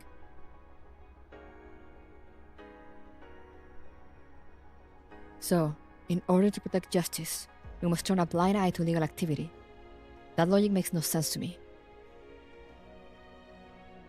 Also, you said the contamination zones aren't within our jurisdiction. But think of it another way. Residents of ODE-13 are committing crimes. Doesn't that warrant immediate action? Don't play word games with me. I understand that this is very difficult for adults to grasp. You just need to follow orders. From now on, act cautiously and keep a low profile. Record things, but don't interfere. Gradually work your way into the inner circle. Understood? Nikketa locks eyes with Inessa for a long moment, then finally looks away. Understood. I'm liking this less and less. Justice isn't so simple. No. Justice is simple. Don't let those who hurt others walk free. No matter the situation, always do what you believe is right.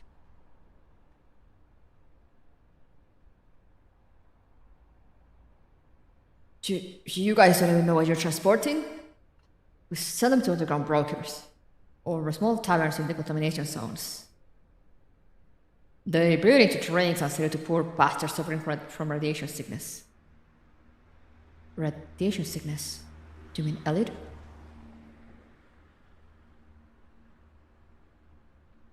People are committing crimes. People are dying because of it. As someone who knows the truth and has the ability to do something, I can't just sit by and do nothing. As the workday ends, employees stream out of the building. Once Nikketa confirms that Davis has left, she walks against the crowd into the office building. Countless terminal screens cast a faint blue glow on the empty office.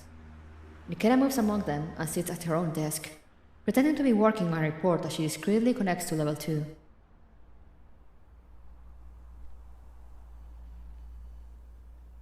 Found it. Actually, I'm gonna put it. Forgot I have filters. Found it. David is a PA address, but it's password protected. Nikketa cracked her knuckles. Let's do this. Yippee!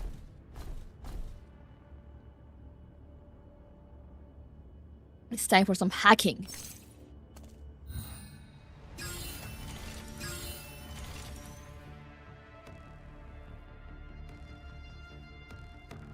You got hacked up by just fighting? Yeah. 了解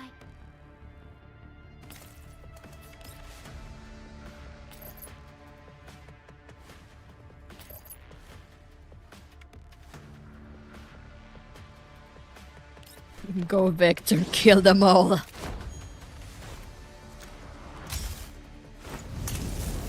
砕けてる分かった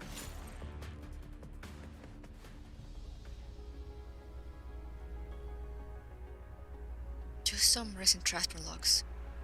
Nothing looks out of the ordinary. Nikketa scans through the logs carefully.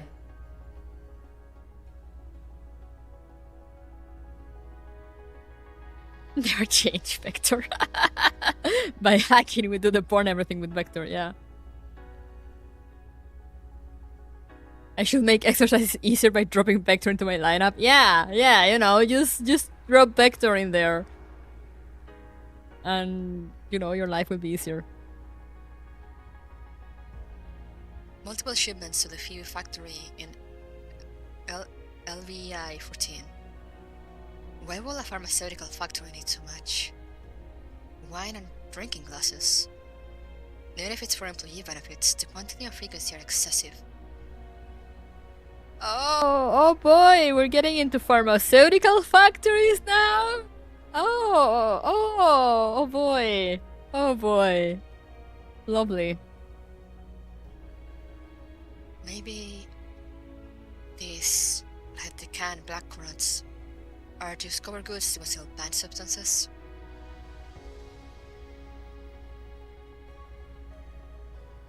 She spots the PSA border control stamp at the bottom of the shipping manifest. Her expression darkens. Right. Why didn't I think of this earlier? Hang on. While flipping through the pages, Nikketa notices a peculiar number. Among a long string of nearly identical timestamps, one transport log stands out. Order 207-10209. Same route, but the transportation time was nearly double the usual duration. And the listed reason: a collapse storm. Suddenly, her personal communicator rings. She exits level 2 temporarily. Caller unknown. Hello, this is Nikketa. Oh! Hey! What's up? Yeah, Nikketa, it's Mosin Nagant. Nagant and I are on assignment OD13 right now. Why did you leave the PSA? Wow, subtle. Subtle there, Mosin!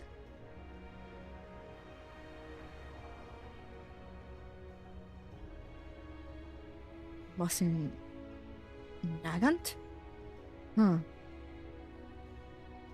Surprised by the unexpected call, Nikketa instinctively glances at the security camera on the ceiling. I can't really talk right now. Oh, sure. If you're free tonight, come meet us at District K, number 153. Let's hang out. See ya. Got it. I expected Babushka. I mean, she said that she's with Babushka. Imagine your super hacking got in trouble because your old friend calls. Yeah. That was sort of nowhere. It was like, yo, Nikketa, what's up? Why do you leave the force? And they're like, yo, let's hang out.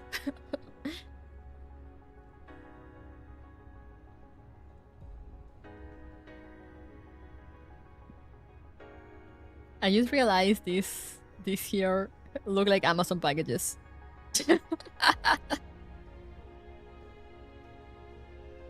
Tan sutil como una granada. Sí, sí, sí, sí, sí. The call ends. Nikketa thinks for a moment. If I remember correctly, Mosen Nagan works for the Public Security Administration too, though in a different satellite city. A plan begins to form in her neural cloud. But there's one more thing I need to do first. Nikketa backs up the transport records, logs out of David's terminal, and turns off the screen. やっと終わった帰ったら一日寝てもいい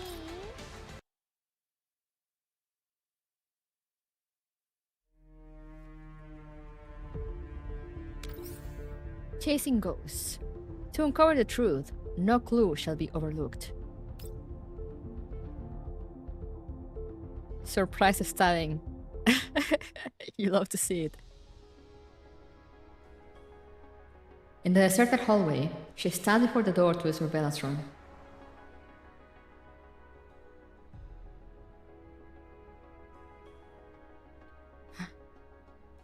Looks like I won't be buying toys for the kids this month. She knocks several times, but no one answers. Just as she's about to inspect the door's keypad, she hears footsteps behind her. The surveillance operator appears, holding a milk container. Looks like he was out for dinner. Adol? What do you want? Though caught off guard, Nikketa recovers quickly. You must be Mr. Anthony. I'm Nikketa. Captain David sent me to confirm that the previous footage was properly deleted. David. He glances around cautiously and lowers his voice. You're new? Haven't seen you before. I was brought into my security by Captain David, working for him on the inside. Huh, fine. Of course the footage was deleted. Does the paranoid bastard not trust me? May I double check? Not your place to tell me what to do, though. If David has doubts, let him come himself. You should know by now I don't work for free. Gotta pay up if you want something done. Could I please double check? I said no. He abruptly stops, his eyes fixating on the card in Nikketa's hand.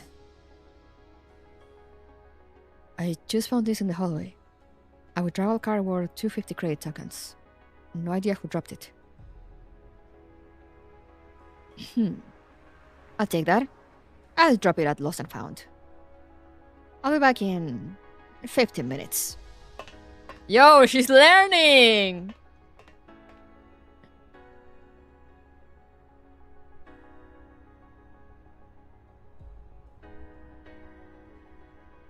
After he leaves, Nikketa slips into the surveillance room and closes the door.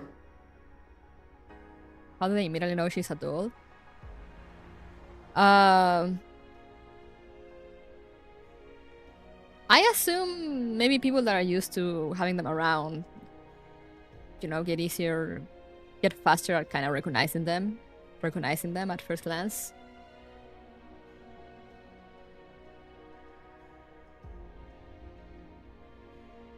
Or maybe it says something on their IDs and whatnot.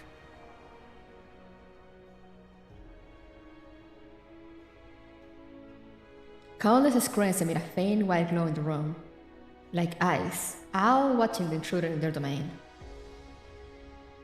Nikketa steps up to the control panel and begins searching. Yippee! More hacking!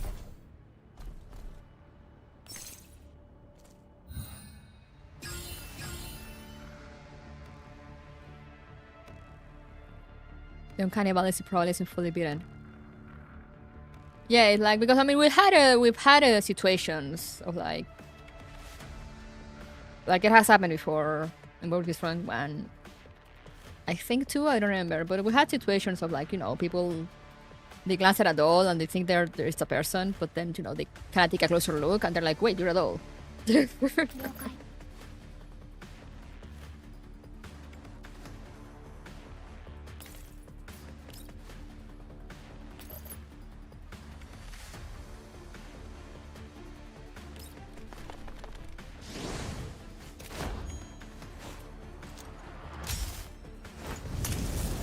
砕けてやるわかった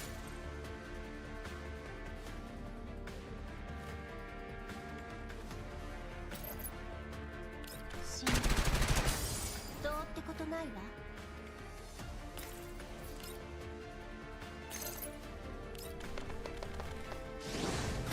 Look too perfect to be a human. Yeah, exactly, stuff like that.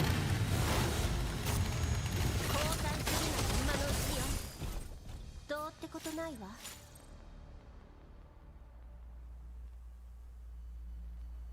Found it. Data flows into her network cloud as she navigates her level 2. A particular frame catches her attention. In it, David is seen getting out of a vehicle. Nikketa notes down the license plate number. If the employee garage weren't only accessible to staff with registered vehicles, we wouldn't need to check the surveillance. Anyway, I've got the plate. Now... Wait a minute.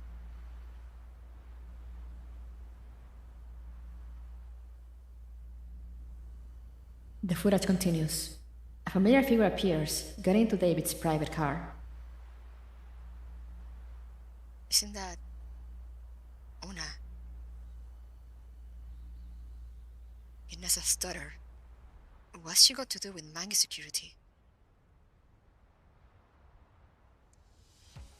Is that the trip she's on? Later, in a cafe in the commercial district, Nikketa meets up with Mosin Naga and her team.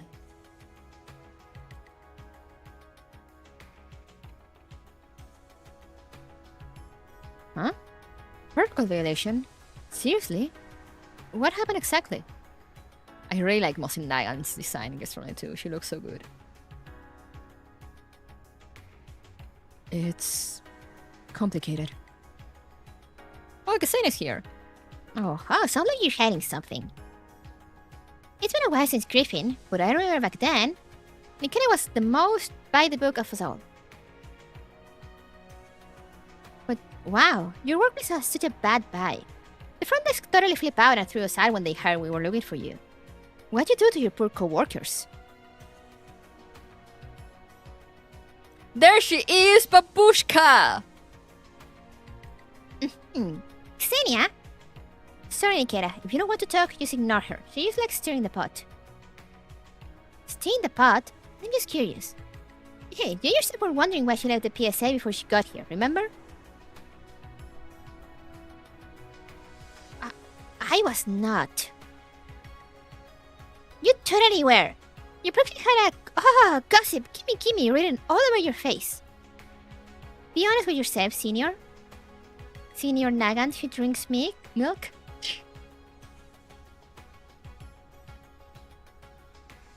I did not. Get it out already. And what's wrong with milk anyway? It's not that I don't want to talk. Nikketa speaks calmly, her expression composed but earnest. It's just that a lot of strange things have happened to me recently. Things that are hard to explain. Right now, all the evidence I have is fragmented. It doesn't form a complete picture. Rushing to tell you everything might not be a good idea. You can tell us what you do know. Maybe we can help you piece things together. Nikketa falls silent. Of course, if you'd rather not, that's fine too. Just a suggestion. Thank you, Mosin Nagant. But even if I can't tell you everything, I may still need your help. Help? Is it about that matter? Related to your protocol violation? Why are the girls no longer using dumplings? Gameplay mechanic changes.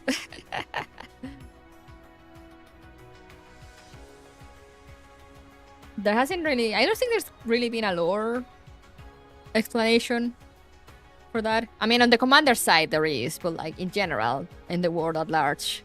Because I don't see them using them in like police forces or anything either.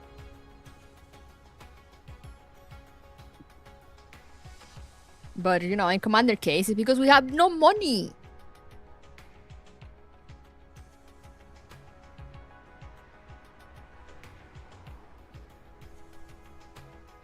No money for Doomlink.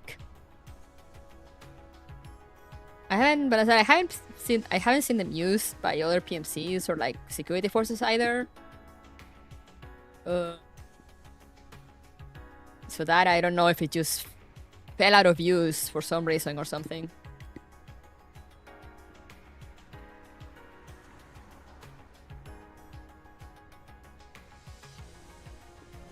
You spectator Belloc, she can't believe eating hardtack day by day to have this kind of luxury. Yeah, no, exactly.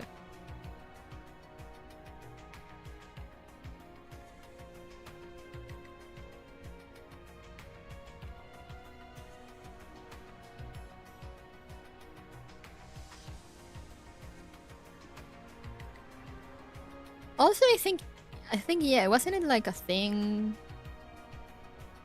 that like IOP had going with like Griffin specifically?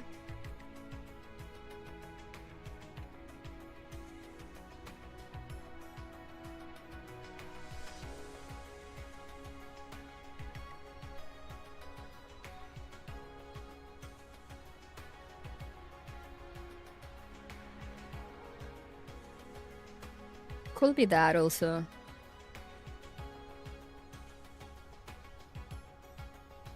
Because it is IOP tech.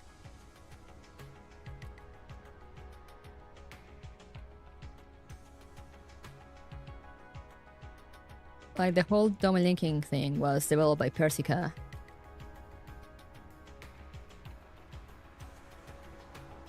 In IOP. I guess maybe they had like a thing with Griffin, and then they just, with everything going on. No, it could go into the ARM thing also. You know how they there's like ARM limitations for like organizations and PMCs and stuff. So maybe the URNC just doesn't really allow the Doomlinking anymore, because that basically increases your firepower.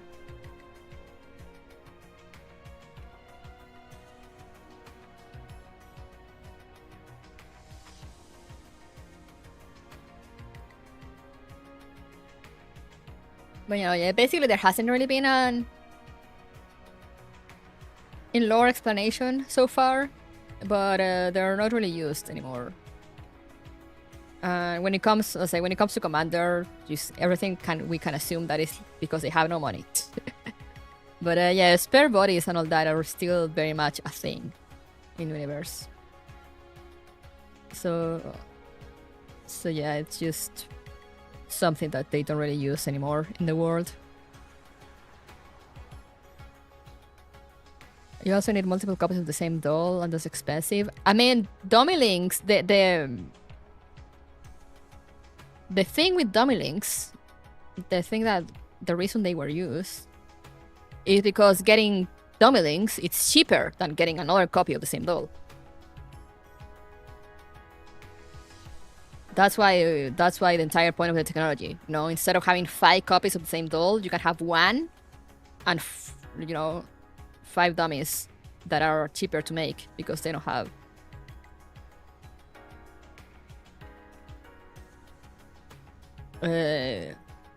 the same like software and everything required to like run by themselves. Dummies can't actually be run.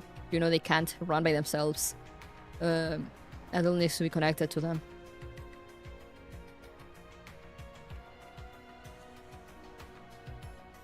I guess only one use it a few times in a story. Like it was shown, for example, there was that one point when 9 was using her dummies as bait.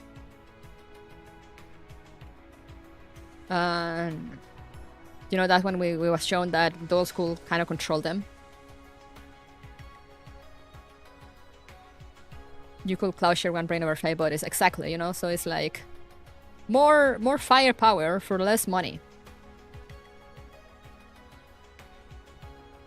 So yeah, it could be a thing with the roster trees also being like, we don't like that people can get access to these, so don't do it anymore.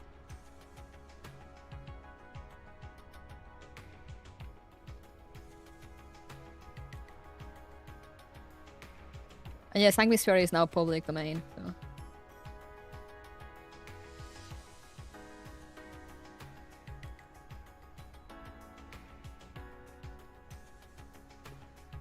So yeah, there are reasons.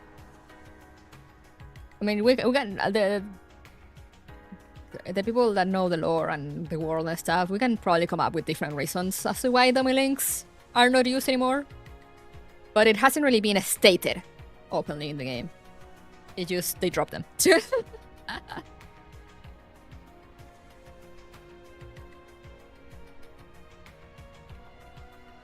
I still don't know what became of the ringleaders, so I hope we learn. Oh, maybe they just show up as NPCs, you know. I need them to be around.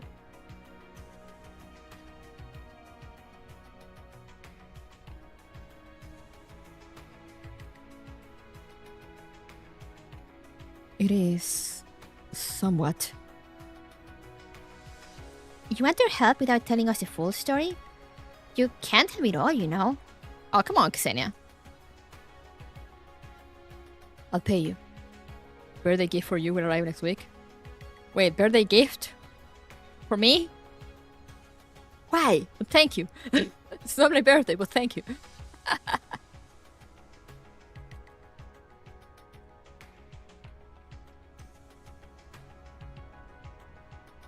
Alright, boss. What kind of service do you require? Oh, Ksenia. Ksenia, your attitude changed real quick. Who's saying no to money? You've known me long enough. I'll make sure you're compensated for your time, since this will eat into your free hours. A reasonable client. What a breath of fresh air. So, Nikketa, tell us what you need help with. I'll need to assess the risk. I have a license plate number. I'd like you to trace the vehicle's travel history. See if it's been to any suspicious locations. The group exchanges classes. Nikketa, you're not involved in anything too dangerous, are you? Asking us to track a law-abiding citizen. This isn't just about time or money anymore. Can you at least tell us why? Why isn't it just about money? Yes, Xenia?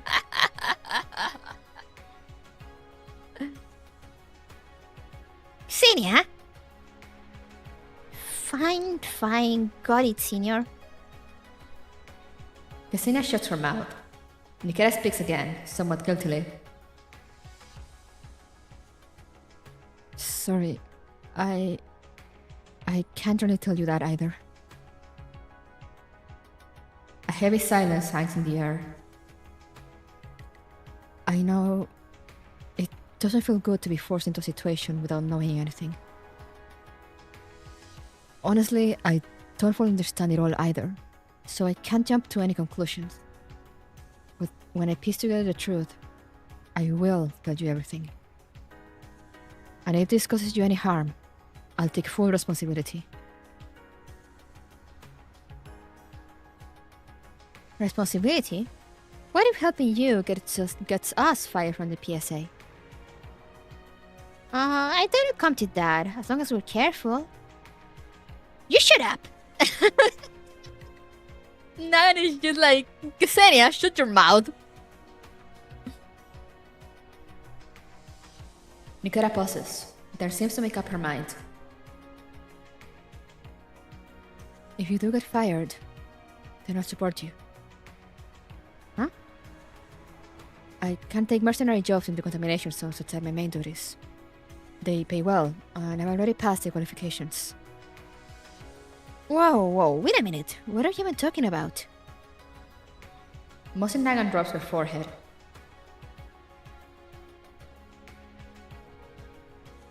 Nikketa, this is serious.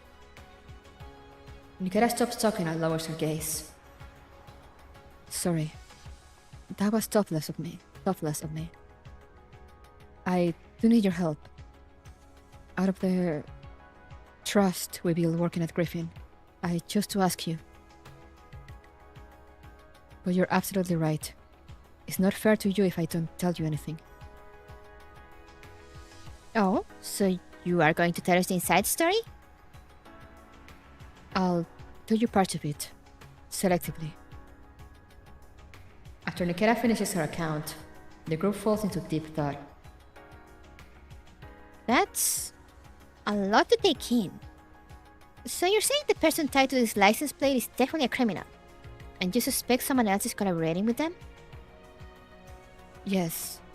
The crime itself is already confirmed, but I haven't reported it yet to avoid tipping them off. I need more evidence to uncover whoever's behind him. So what we'll be doing is essentially assisting an investigation? That's one way to put it. Mosin Nagan takes in Nikketa's calm but resolute face and finally exhales. Alright, give me the license plate number. We'll head to the Ministry of Transport and dig around. And if you got other plans, please be careful. I do. Seriously? I also want to ask you to help me tell someone. Nikketa pulls out a photo and slides it across the table. The image is shadowy and a bit blurry. Everyone lives in. This person... I think I've seen her before. You have? Where? I haven't been idle these past few days after working on the 13. I've been picking up side gigs. A few days ago, I was working at a psych clinic, and I saw this person. And the uniform stood out, so it stuck in my mind. Really? Can you take me to that clinic? I can, but... Ksenia, you're not going to ask for more money now, are you? You mustn't! Why not? My intel is super useful. It will push your case forward a great deal. Right. How much do you want? No, Nikketa, don't encourage your crook schemes. How is this crooked? Senior, you're poor precisely because you don't know how to hustle. Why, you little... While the two bicker, Mosin Nagan turns again to Nikketa. I'm guessing you can't tell us why you want this person followed either. Sorry. With a sigh, Mosin Nagan leans in and places a hand on Nikketa's. I'll say it again. Be careful.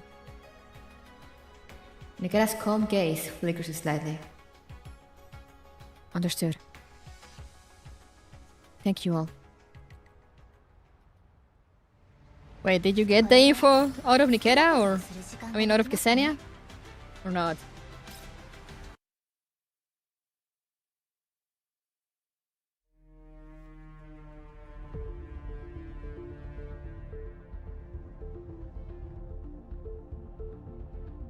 Mosin on babysitting duty, real.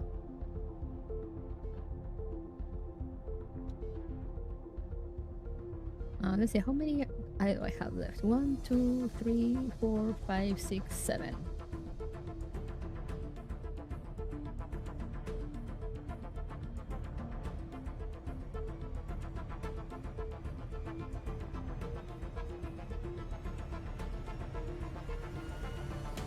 Hmm.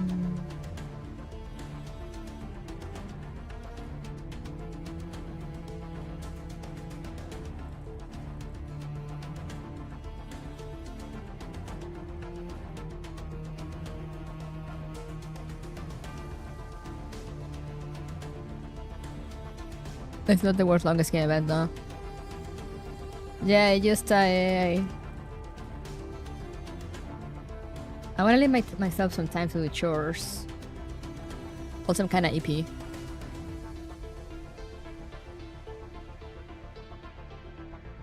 So I'm considering, should I do one more and end it, or just end it here and then next time on Saturday I can do this.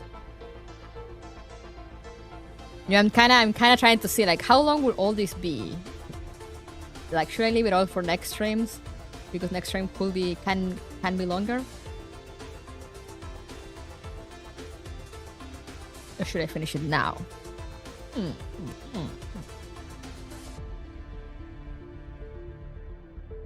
This is a story. It's just a story.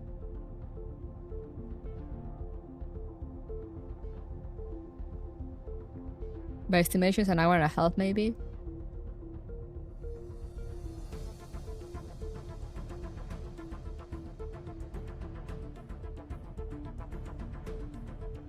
Also, just because, yeah, I think I'll save it.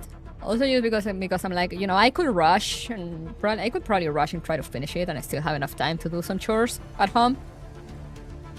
But on Sundays, I am kind of AP, and reading just kind of makes me more AP. So I'm just like, and after a while, I forget how to read. This point is a good way to save to next time. Okay, yeah. Because I feel like because this is story, and then it's just stages until the story at the end. So I'm like, I feel like things are gonna pick up. So like, maybe we should save it for next time and see, you know, the entire ride, see how it ends. Because I still have time. Events and they finally have the event and a store separate. Thank you, Mika. Thank you. It finishes on September 3rd. So I believe that it still leaves me next weekend.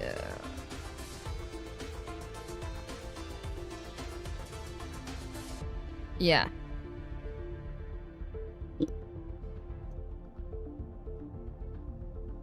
So let's go back here for a little bit. Yum, as we do.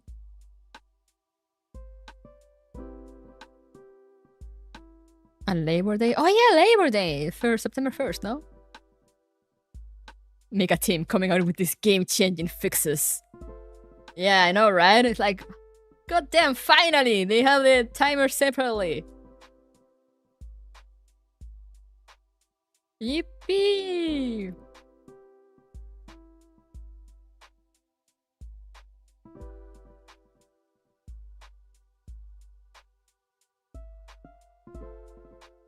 Took a pic at CR Cemetery with a dumpster fire. Why? I don't think it's looking back up.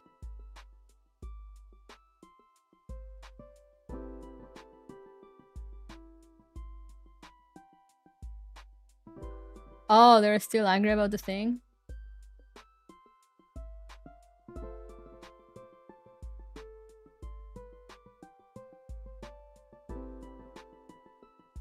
I'm like, I still feel like that thing got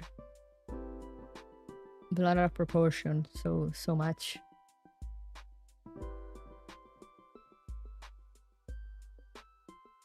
For TV skins. So for those not in the know,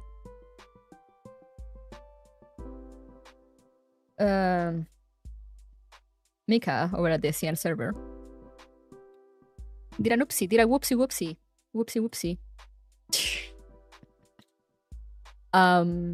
They released on CN the thing in which you can explore the Elmo. You know, they've shown a few trailers on EN also. It's basically they will let you explore the Elmo, you know, it will be like 3D explorable. And there will be dolls in different like rooms. Sometimes you can have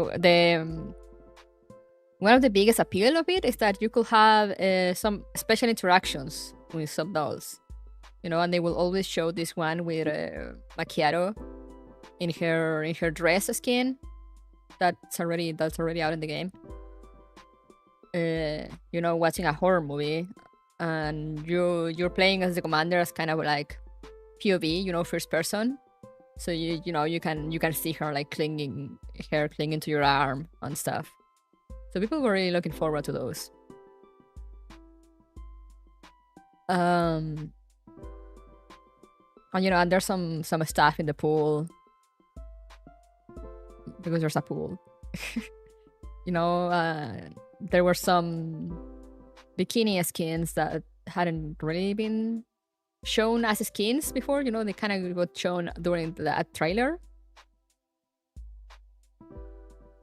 And so they released that. But they released that with a skin and furniture gacha, similar to the one from the first game.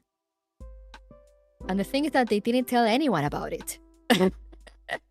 People just found out reading like the patch notes like 2 hours before the patch went live, which was not a great look.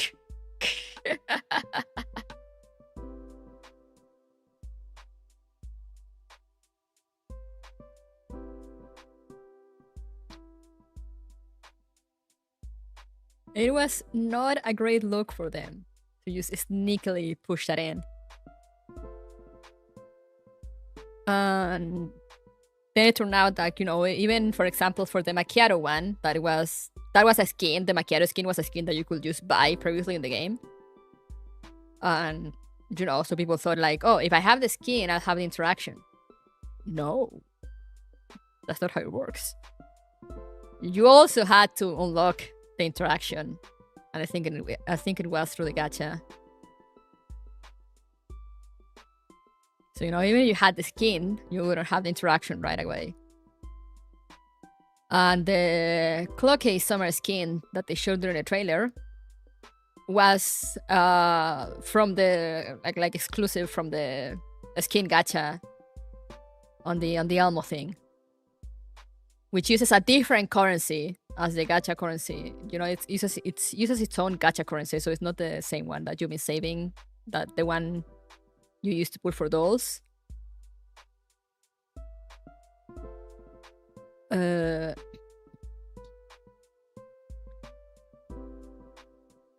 trying to tell the whole context story, guys.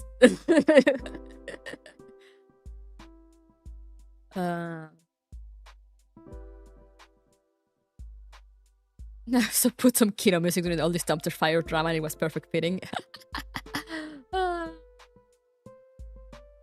The fuck you pay me currency, yeah. And you know, since it's a new currency that they just introduced at that point, people don't really know how much availability will be. You know, how farmable it will be, how easily obtainable will it be just by playing, you know, like mission rewards and stuff. Because there wasn't much at the moment when it was implemented. There wasn't that many free options to get it. And just like in the first game, the skin is by parts also. I don't know, I think I heard something about it having like a super high PD, but I'm not sure. But anyway, of course, people were not happy that they put like an extra gacha in our gacha.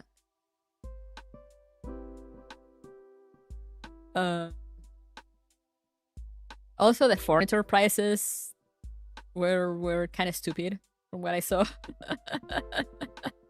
From what I read, the furniture, you know, to buy the furniture for the base, apparently the prices were kind of stupid. Like there was an instance of the Mr. Pizza plushie costing more in game than, you know, getting the actual real thing that you can buy.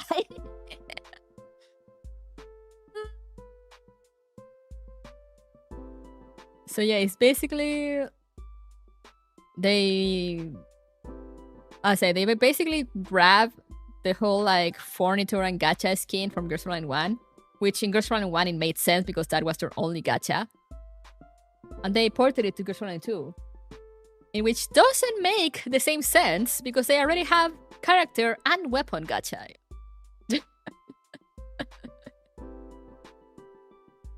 But yeah, people weren't happy about it.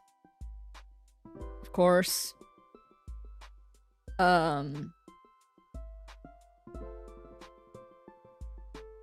lot of power raised in the CN community.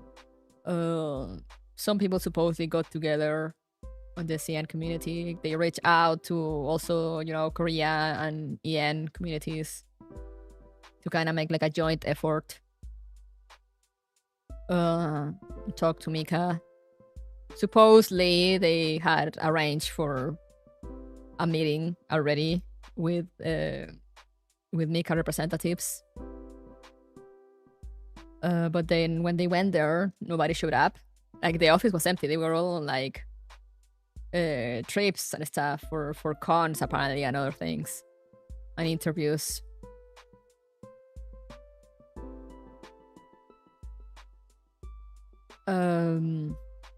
But yeah, then it came out that apparently the whole thing was just like someone made up that like, oh yeah, we absolutely have a meeting.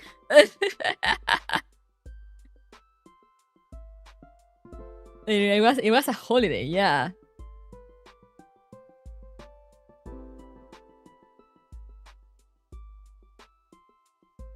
But you know, they tried to be at first. It was like, oh, you know, Mika, no one, you know, we had the scheduled meeting today, but no one showed up. But then it came out that like that scheduled meeting was never a thing. But Mika then actually sent an in-game email asking for applicants for an actual in-person meeting taking place like 1 or 2 weeks from the announcement. You know, they actually put up a thing of like, oh, you know, we heard our players have concerns and like feedback about the new system and whatnot. So we're gonna organize an in-person meeting. You know, people can apply to come. We will partially reimburse their travel fees if they get chosen, etc., etc. And you know, meanwhile, like content creators and stuff, you know, people like kind of try to boycott. I don't know how successful that was, because you know, at the first when it all began, like everyone was kind of like on the same page on things. Then it just kind of devolved into madness. But yeah, you know, like Seiya stopped doing like translation of news for a bit, except to address the whole situation. Some other people weren't doing videos. They were doing like no spending. You know, until the meeting. And then the meeting happened. And they actually went back on some things.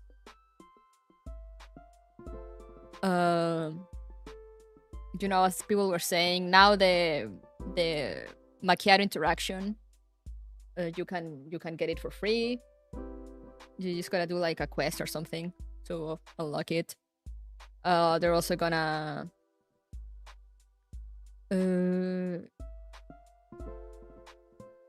reward or reimburse people that bought the skin, because you know, a lot of people bought the skin just thinking about that one interaction.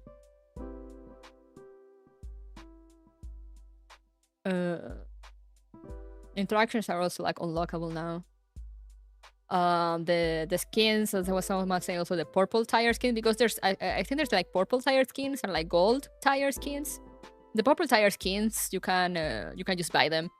They lowered the prices of the furniture. They lowered the PD, I think.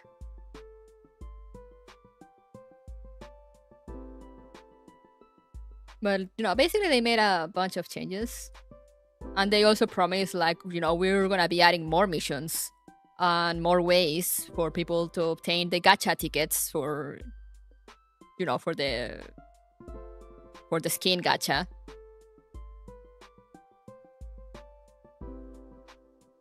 They added a soft PD, okay. You know, and they said like, oh, we're gonna be adding, you know, more ways to get the gacha tickets through, you know, more means, so they're easier to obtain, you know, even for free-to-play players. I don't know. So they did make a, you know, they did go back on a bunch of stuff, and they did make some stuff better.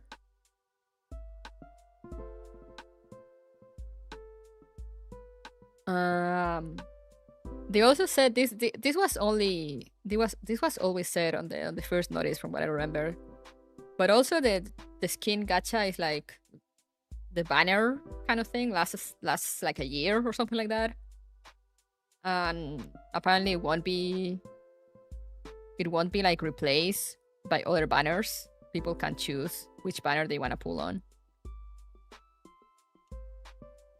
So, you know, in my opinion, it's still kind of like meh to have another gacha inside my gacha. But, you know, it sounds much more acceptable than what it was at first. But some people are still angry. Because, you know, the gold skin, the cloaky bikini skin is still behind the gacha, and I think that's what people really wanted to get. I think that's the thing that people really wanted for Mika to walk back into and just make it purchasable. Since they didn't go back on that one, you know, they're still being like, oh no, you know, how could you, whatever, you're ruining the game, etc., you know, and they just became super dramatic. So what started as like, you know, a valid complaint that seemed to be being addressed in an organized manner just evolved into usual gacha drama.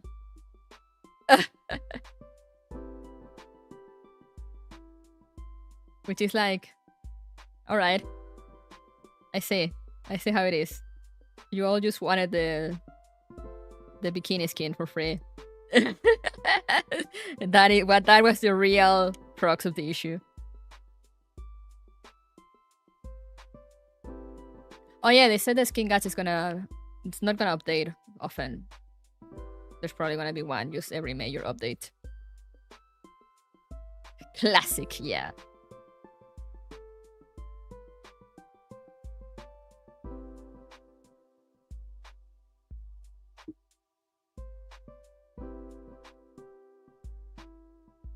Just wanted to be able to buy it normally.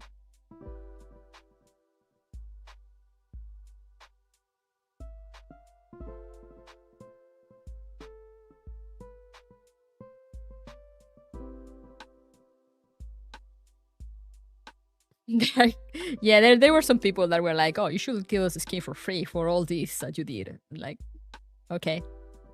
Sure thing, my man. Whatever you say, my man. In the end, we got a B type of victory, kinda. Yeah, so, you know, it went well. I mean, I gotta say, I do admire Mika for being like, okay, you know, the players want an in-person meeting to discuss these things. Let's make it happen. And they actually made it happen. Like, not any dev goes out of their way like that. Emotional damage compensation, yeah.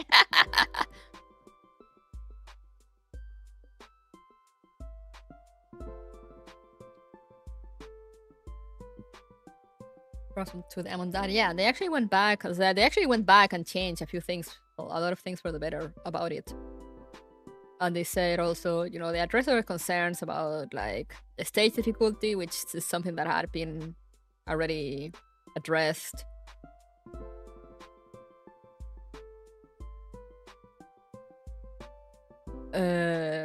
But yeah, and it's also the fact, like Federico says, you know, that they kind of sneak that in, which apparently is illegal. I don't know if in China, but maybe in Japan, because you know they're locking like something premium, which will be the interaction behind like unlocking other things, something like that. It was like illegal somewhere. I mean, and the fact that they didn't say it, so you know, it's kind of like false advertising. Because I said, especially with the macchiato one, they never said that. You know, they never said that the macchiato interaction will go with the skin. You know, but they never said the contrary either. So, you know, when you get shown stuff like that, people just assume, oh, if I have the skin, I will have that interaction. And that's not how it worked.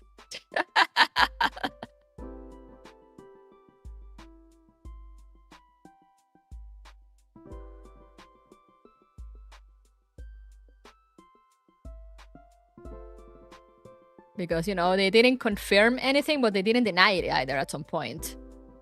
So it's like, yeah, kind of sussy. Yeah, I don't think JP really cares. Personality purchase is based on an average consumer's understanding. Yeah, exactly.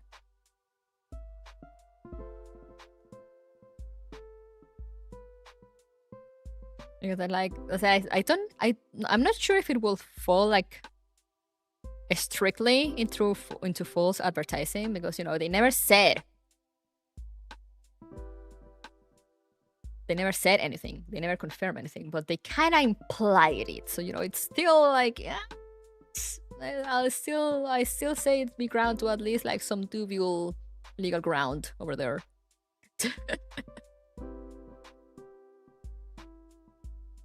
Because they never said anything, but they kind of implied it, and they never denied their implications. So it's like, you know, it's like they could say that, you know, they never actually advertised it that way, that people just assumed it was that way, which is true, but you know, that would be a really scummy move. And I don't know how much legal grounds a statement like that has. Anyway. But give me a second, I'm getting a call. It's probably a scam, but...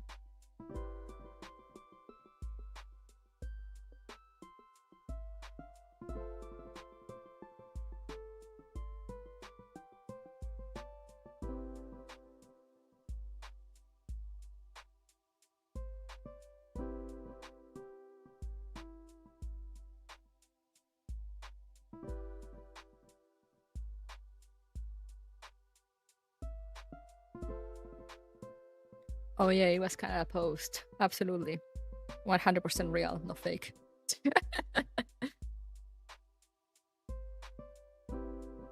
I hope they give the localization team enough time to spinning up global. Yeah, I mean, they said that that is something that they're, you know, they know they have to consider that because of the translations and stuff. But other than that, you know, other than the localization, they say it's easier for develop for them as developers to just run the servers synchronized.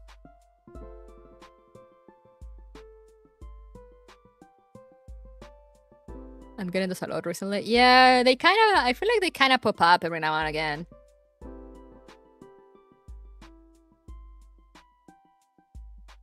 They kind of post scam calls.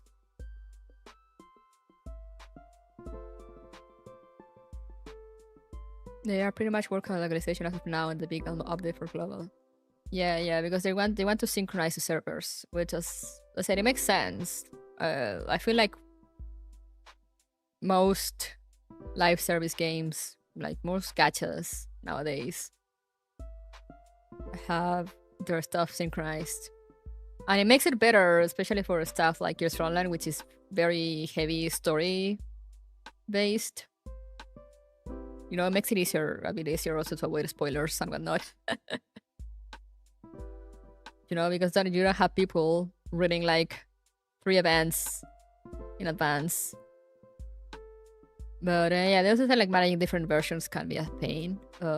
It's easier on like when it comes to versions and like, you know, developer stuff and gameplay and stuff. They say it's easier to just manage one.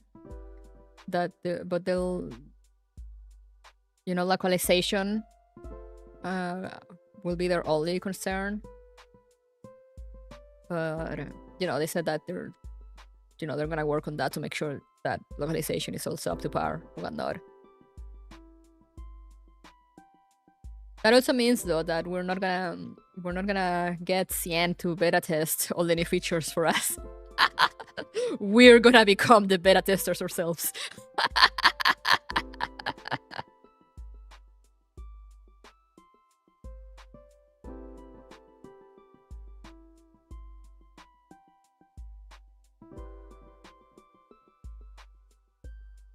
Oof.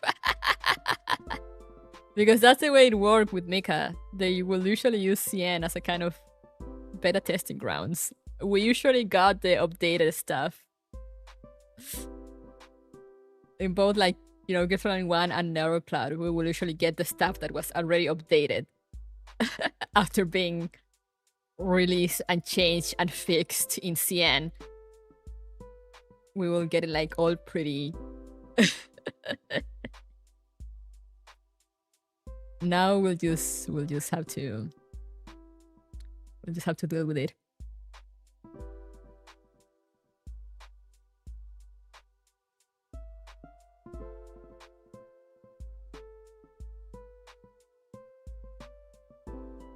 It was a dumb idea not to release on all servers simultaneously.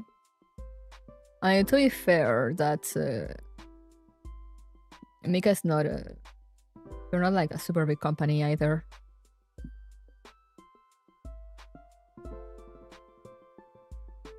Like they're barely managing their games. Just look at NeuroCloud. But yeah, I guess Frontline 2 got to a point in which they're like, you know, it'll be easier for us to just synchronize.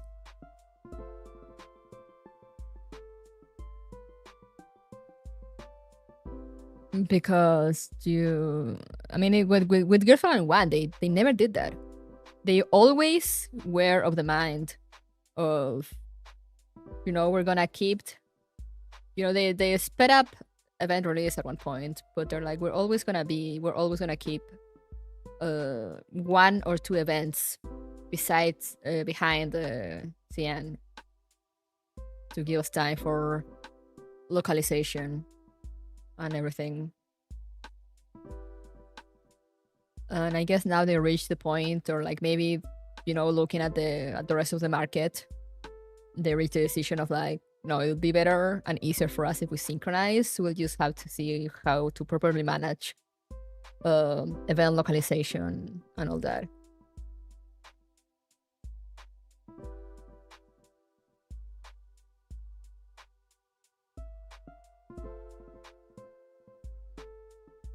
But you know, a lot of smaller games usually have delayed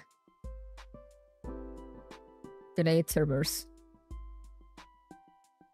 Like look at Reverse 1999. We're also behind. They're also speeding us up a little. But I do believe they don't want to sync, but they want to be like close behind CN. Not like the big gap that we have now. But they don't want to sync. I don't know what it is about like smaller companies usually not wanting to sync, but it does seem to be a thing. Especially if you consider that reverse, when it comes to like dubbing and all that, they do have all the English stuff, and therefore, you know, the script already written by the time the events release in CN. So, you know, localization, at least on the story end, shouldn't be that much of an issue. But they still like, I don't know, they still want to keep them a bit apart. They want to close the gap, but not sync. Not entirely sync, but like have a closer gap. And I don't know why.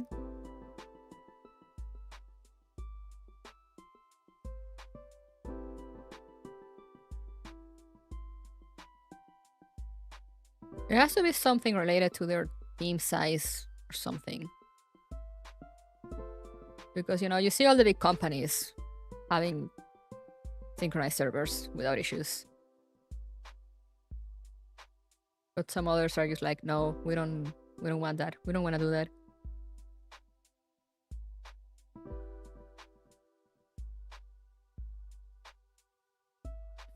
And then you have Cygames spinning us up through 4 years of Wamusume.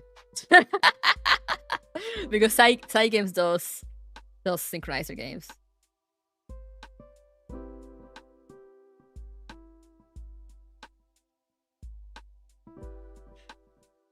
That seems so funny to me. We're just speed running through 4 years.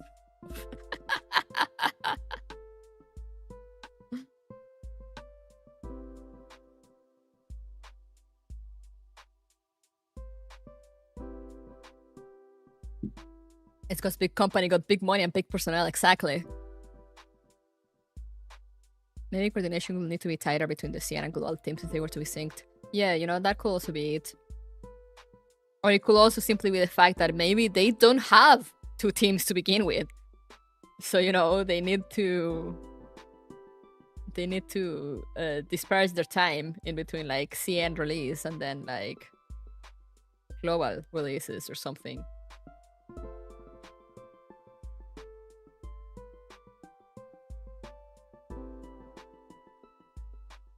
So you never know with these smaller companies, but like big companies don't seem to have that issue. They're always like, oh, we have billions.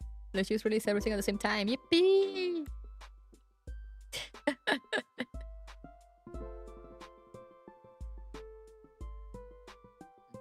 But yeah, that was the whole Kills Frontline 2 skin gacha drama that lasted for a few weeks. Some people are still going at it. But I am of the opinion, you know, like Ferrari and Seiya and others have been saying with their more opinions of like, you know, it did kind of got better, and I do enjoy the game for other things. So, you know, if I don't like this, I will simply not interact with it and keep playing the game for the stuff I like. And I'm like, that's valid, you know. And as I said, I still consider that they went back on quite a few things. Could it be better? Yeah, but it could have been worse.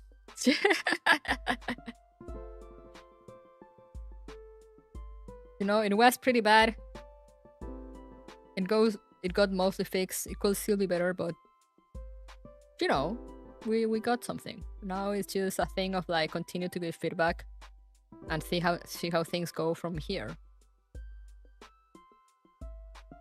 But yeah, the backlash mostly exploded because of the thing of like they didn't say anything, and then it turned out that, you know, it was ass. So it's like, oh, so that's why you didn't say anything, huh?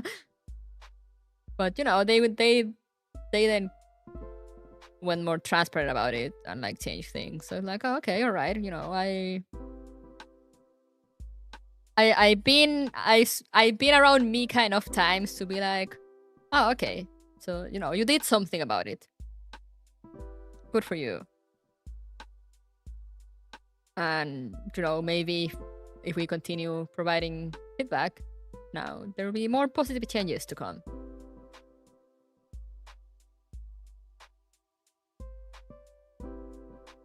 Because you know, it's not a it hasn't really, aside from like this sneak, Mika hasn't really had a history of like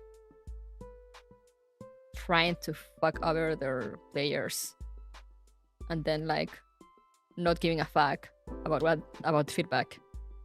You know, not like other companies.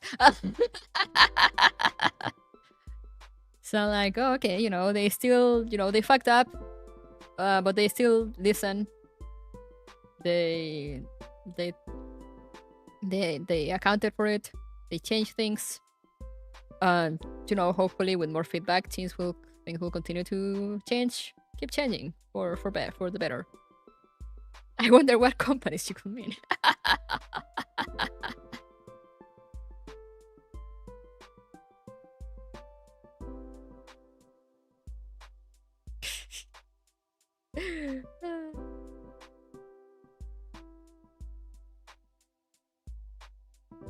So it's like, all right, you know.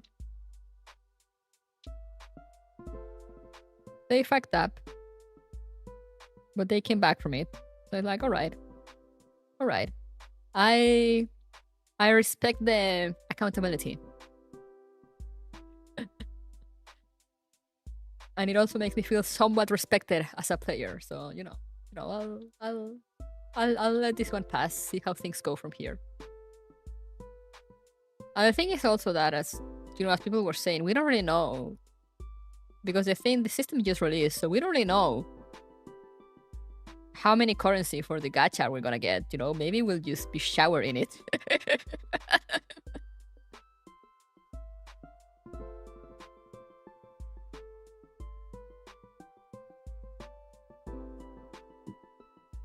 Maybe it'll reach a point that you have so much that you won't know what to do with it. So, you know, there are some things that I still need some time to be like, okay, we need to see how this goes now. And I think we reached that point. We reached the point that like, okay, this got enough changes to be better. Now we actually need to give it some time and see how it plays, how it goes.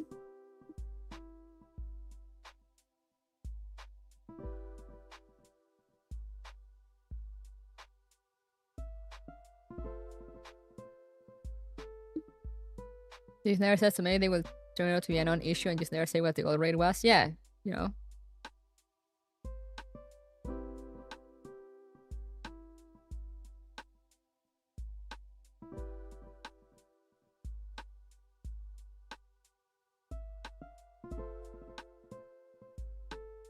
So it's like, you know, we shall see. We shall see where things go from here. I'm still gonna keep playing Frontline. And enjoying the story, especially because I've heard only good things about the latest event released in CN. So I'm excited. I'm excited for us to get there. You know, I always found the game very generous. Like, since I don't really pull in every banner, so I usually have enough currency to get the characters I want without having to spend any money whenever they drop, with like no issues. And I'm not even like 24/7 playing. I just farm occasionally.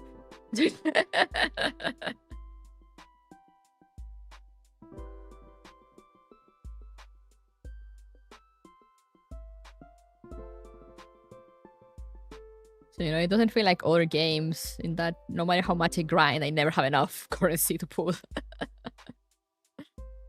So, you know, I'm happy with the experience so far. Could be better on some things, but you know, the things of like could be better that I have to say now with my experience on global, I do think they are already starting to get addressed in CN. You know, like the story pacing, the event difficulty choices, etc., etc. I think that's already starting to get out. So you know, I'm like, okay, we're getting there. Yippee! And I'm gonna... So yeah, we will be sticking out with this game.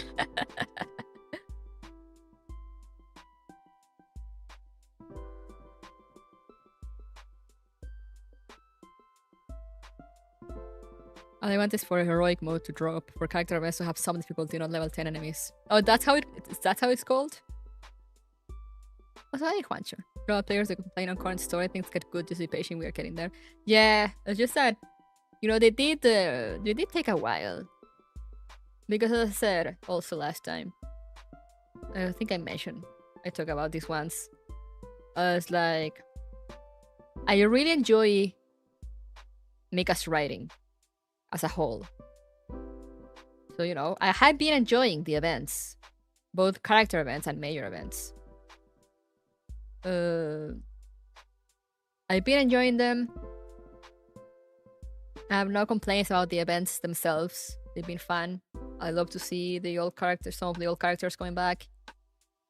They've been pretty fun to read and experience. But, you know, looking at the big picture, it's like, oh, right. We haven't really advanced the plot in a while. Yeah, huh. And that is, you know, that is a true complaint. I can't say the story is bad. Because for me, it isn't. I enjoy the events. I like them a lot. Because as I said, I just fuck with Mika's writing. I love the way they write characters and things and stuff. So I can't say, oh, the story's bad. It's just that the story, you know, the main plot has not been really advancing in a while. I'm like, huh. Nikketa's story is key material to me, it's one of the better characters events. Yeah, I read like half of it, and it's like, yo, this slaps.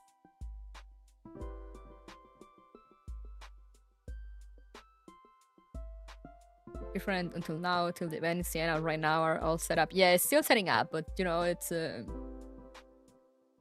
you can still do the setup in a more kind of straightforward manner, because so far the major events, you know, Exilium, the Springfield event, they've kind of been their own self-contained things, and we do get some clues or teasers of like, oh haha, you know, look at this mysterious call, or like, look at this mysterious person, I wonder what could that be. Oh ho ho ho ho. But you know, considering how spaced out they are, it just kind of feels like the story, the main plot, is kind of stagnates a little. But you know, I also assume that comes from Frontline 1.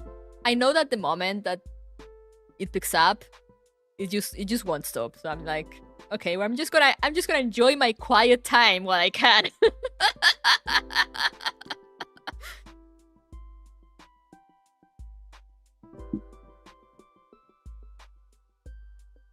The fox craved the crown, the trauma of human like not humans, and also humans, yeah. With how only major events advance the story, it will slow, yeah. This game needs more game in it, for real. Yeah, they are addressing the difficulty for events. They're gonna put a heroic mode. Give events some more difficulty, because it's like, yeah, once you reach a certain level, it's like you can just put auto and forget about it. Oh yeah, I've heard. This is one of the only spoilers I don't mind. I've heard crate songs are making a return. I haven't heard it. I'm gonna wait until the event drops on global. But you have no idea how excited I am at the fact that there's a crate song. I'm like, yeah.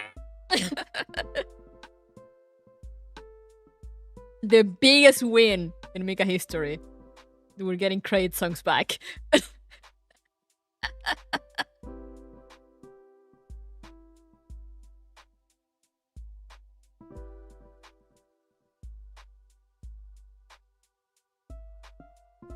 credit song is a sign of incoming kino material. Yeah. All I can say from that song is we are so back. I'm so excited.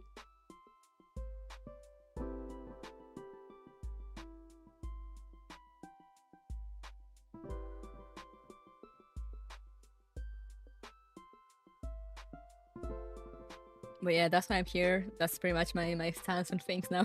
I didn't really bother saying anything while the drama was going on because, like, no, I wasn't even streaming at that point. So I'm like, I wasn't gonna be like, oh yeah, I'm gonna stop streaming until this gets resolved or whatever, because there were chances that it will get resolved by the time I was back, and it did. So, you know, like, okay, it's like, I guess it's like nothing happened for me. But I was reading through it. I was trying to keep up to date with stuff. But yeah, I am so excited for the future story. And again, I'm someone that plays, you know, I'm someone that still thinks Mika should just stick to light novels. To visual novels, I mean. Because, I mean, that's clearly what they want to focus on. They just like to add gameplay to things for some reason.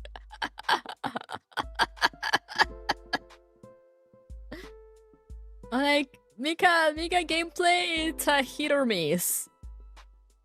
You know, just stick to writing.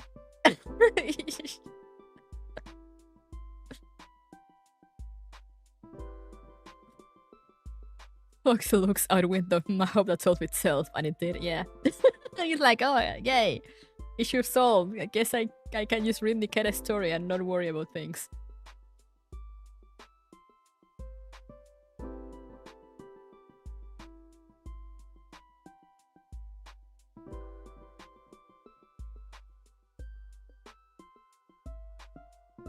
What are you eating?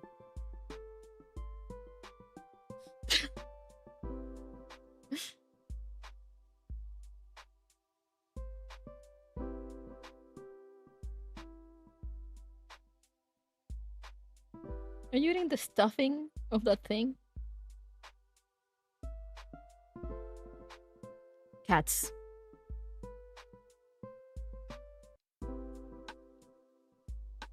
But yeah, anyway. We'll be finishing this next Saturday. Next Saturday...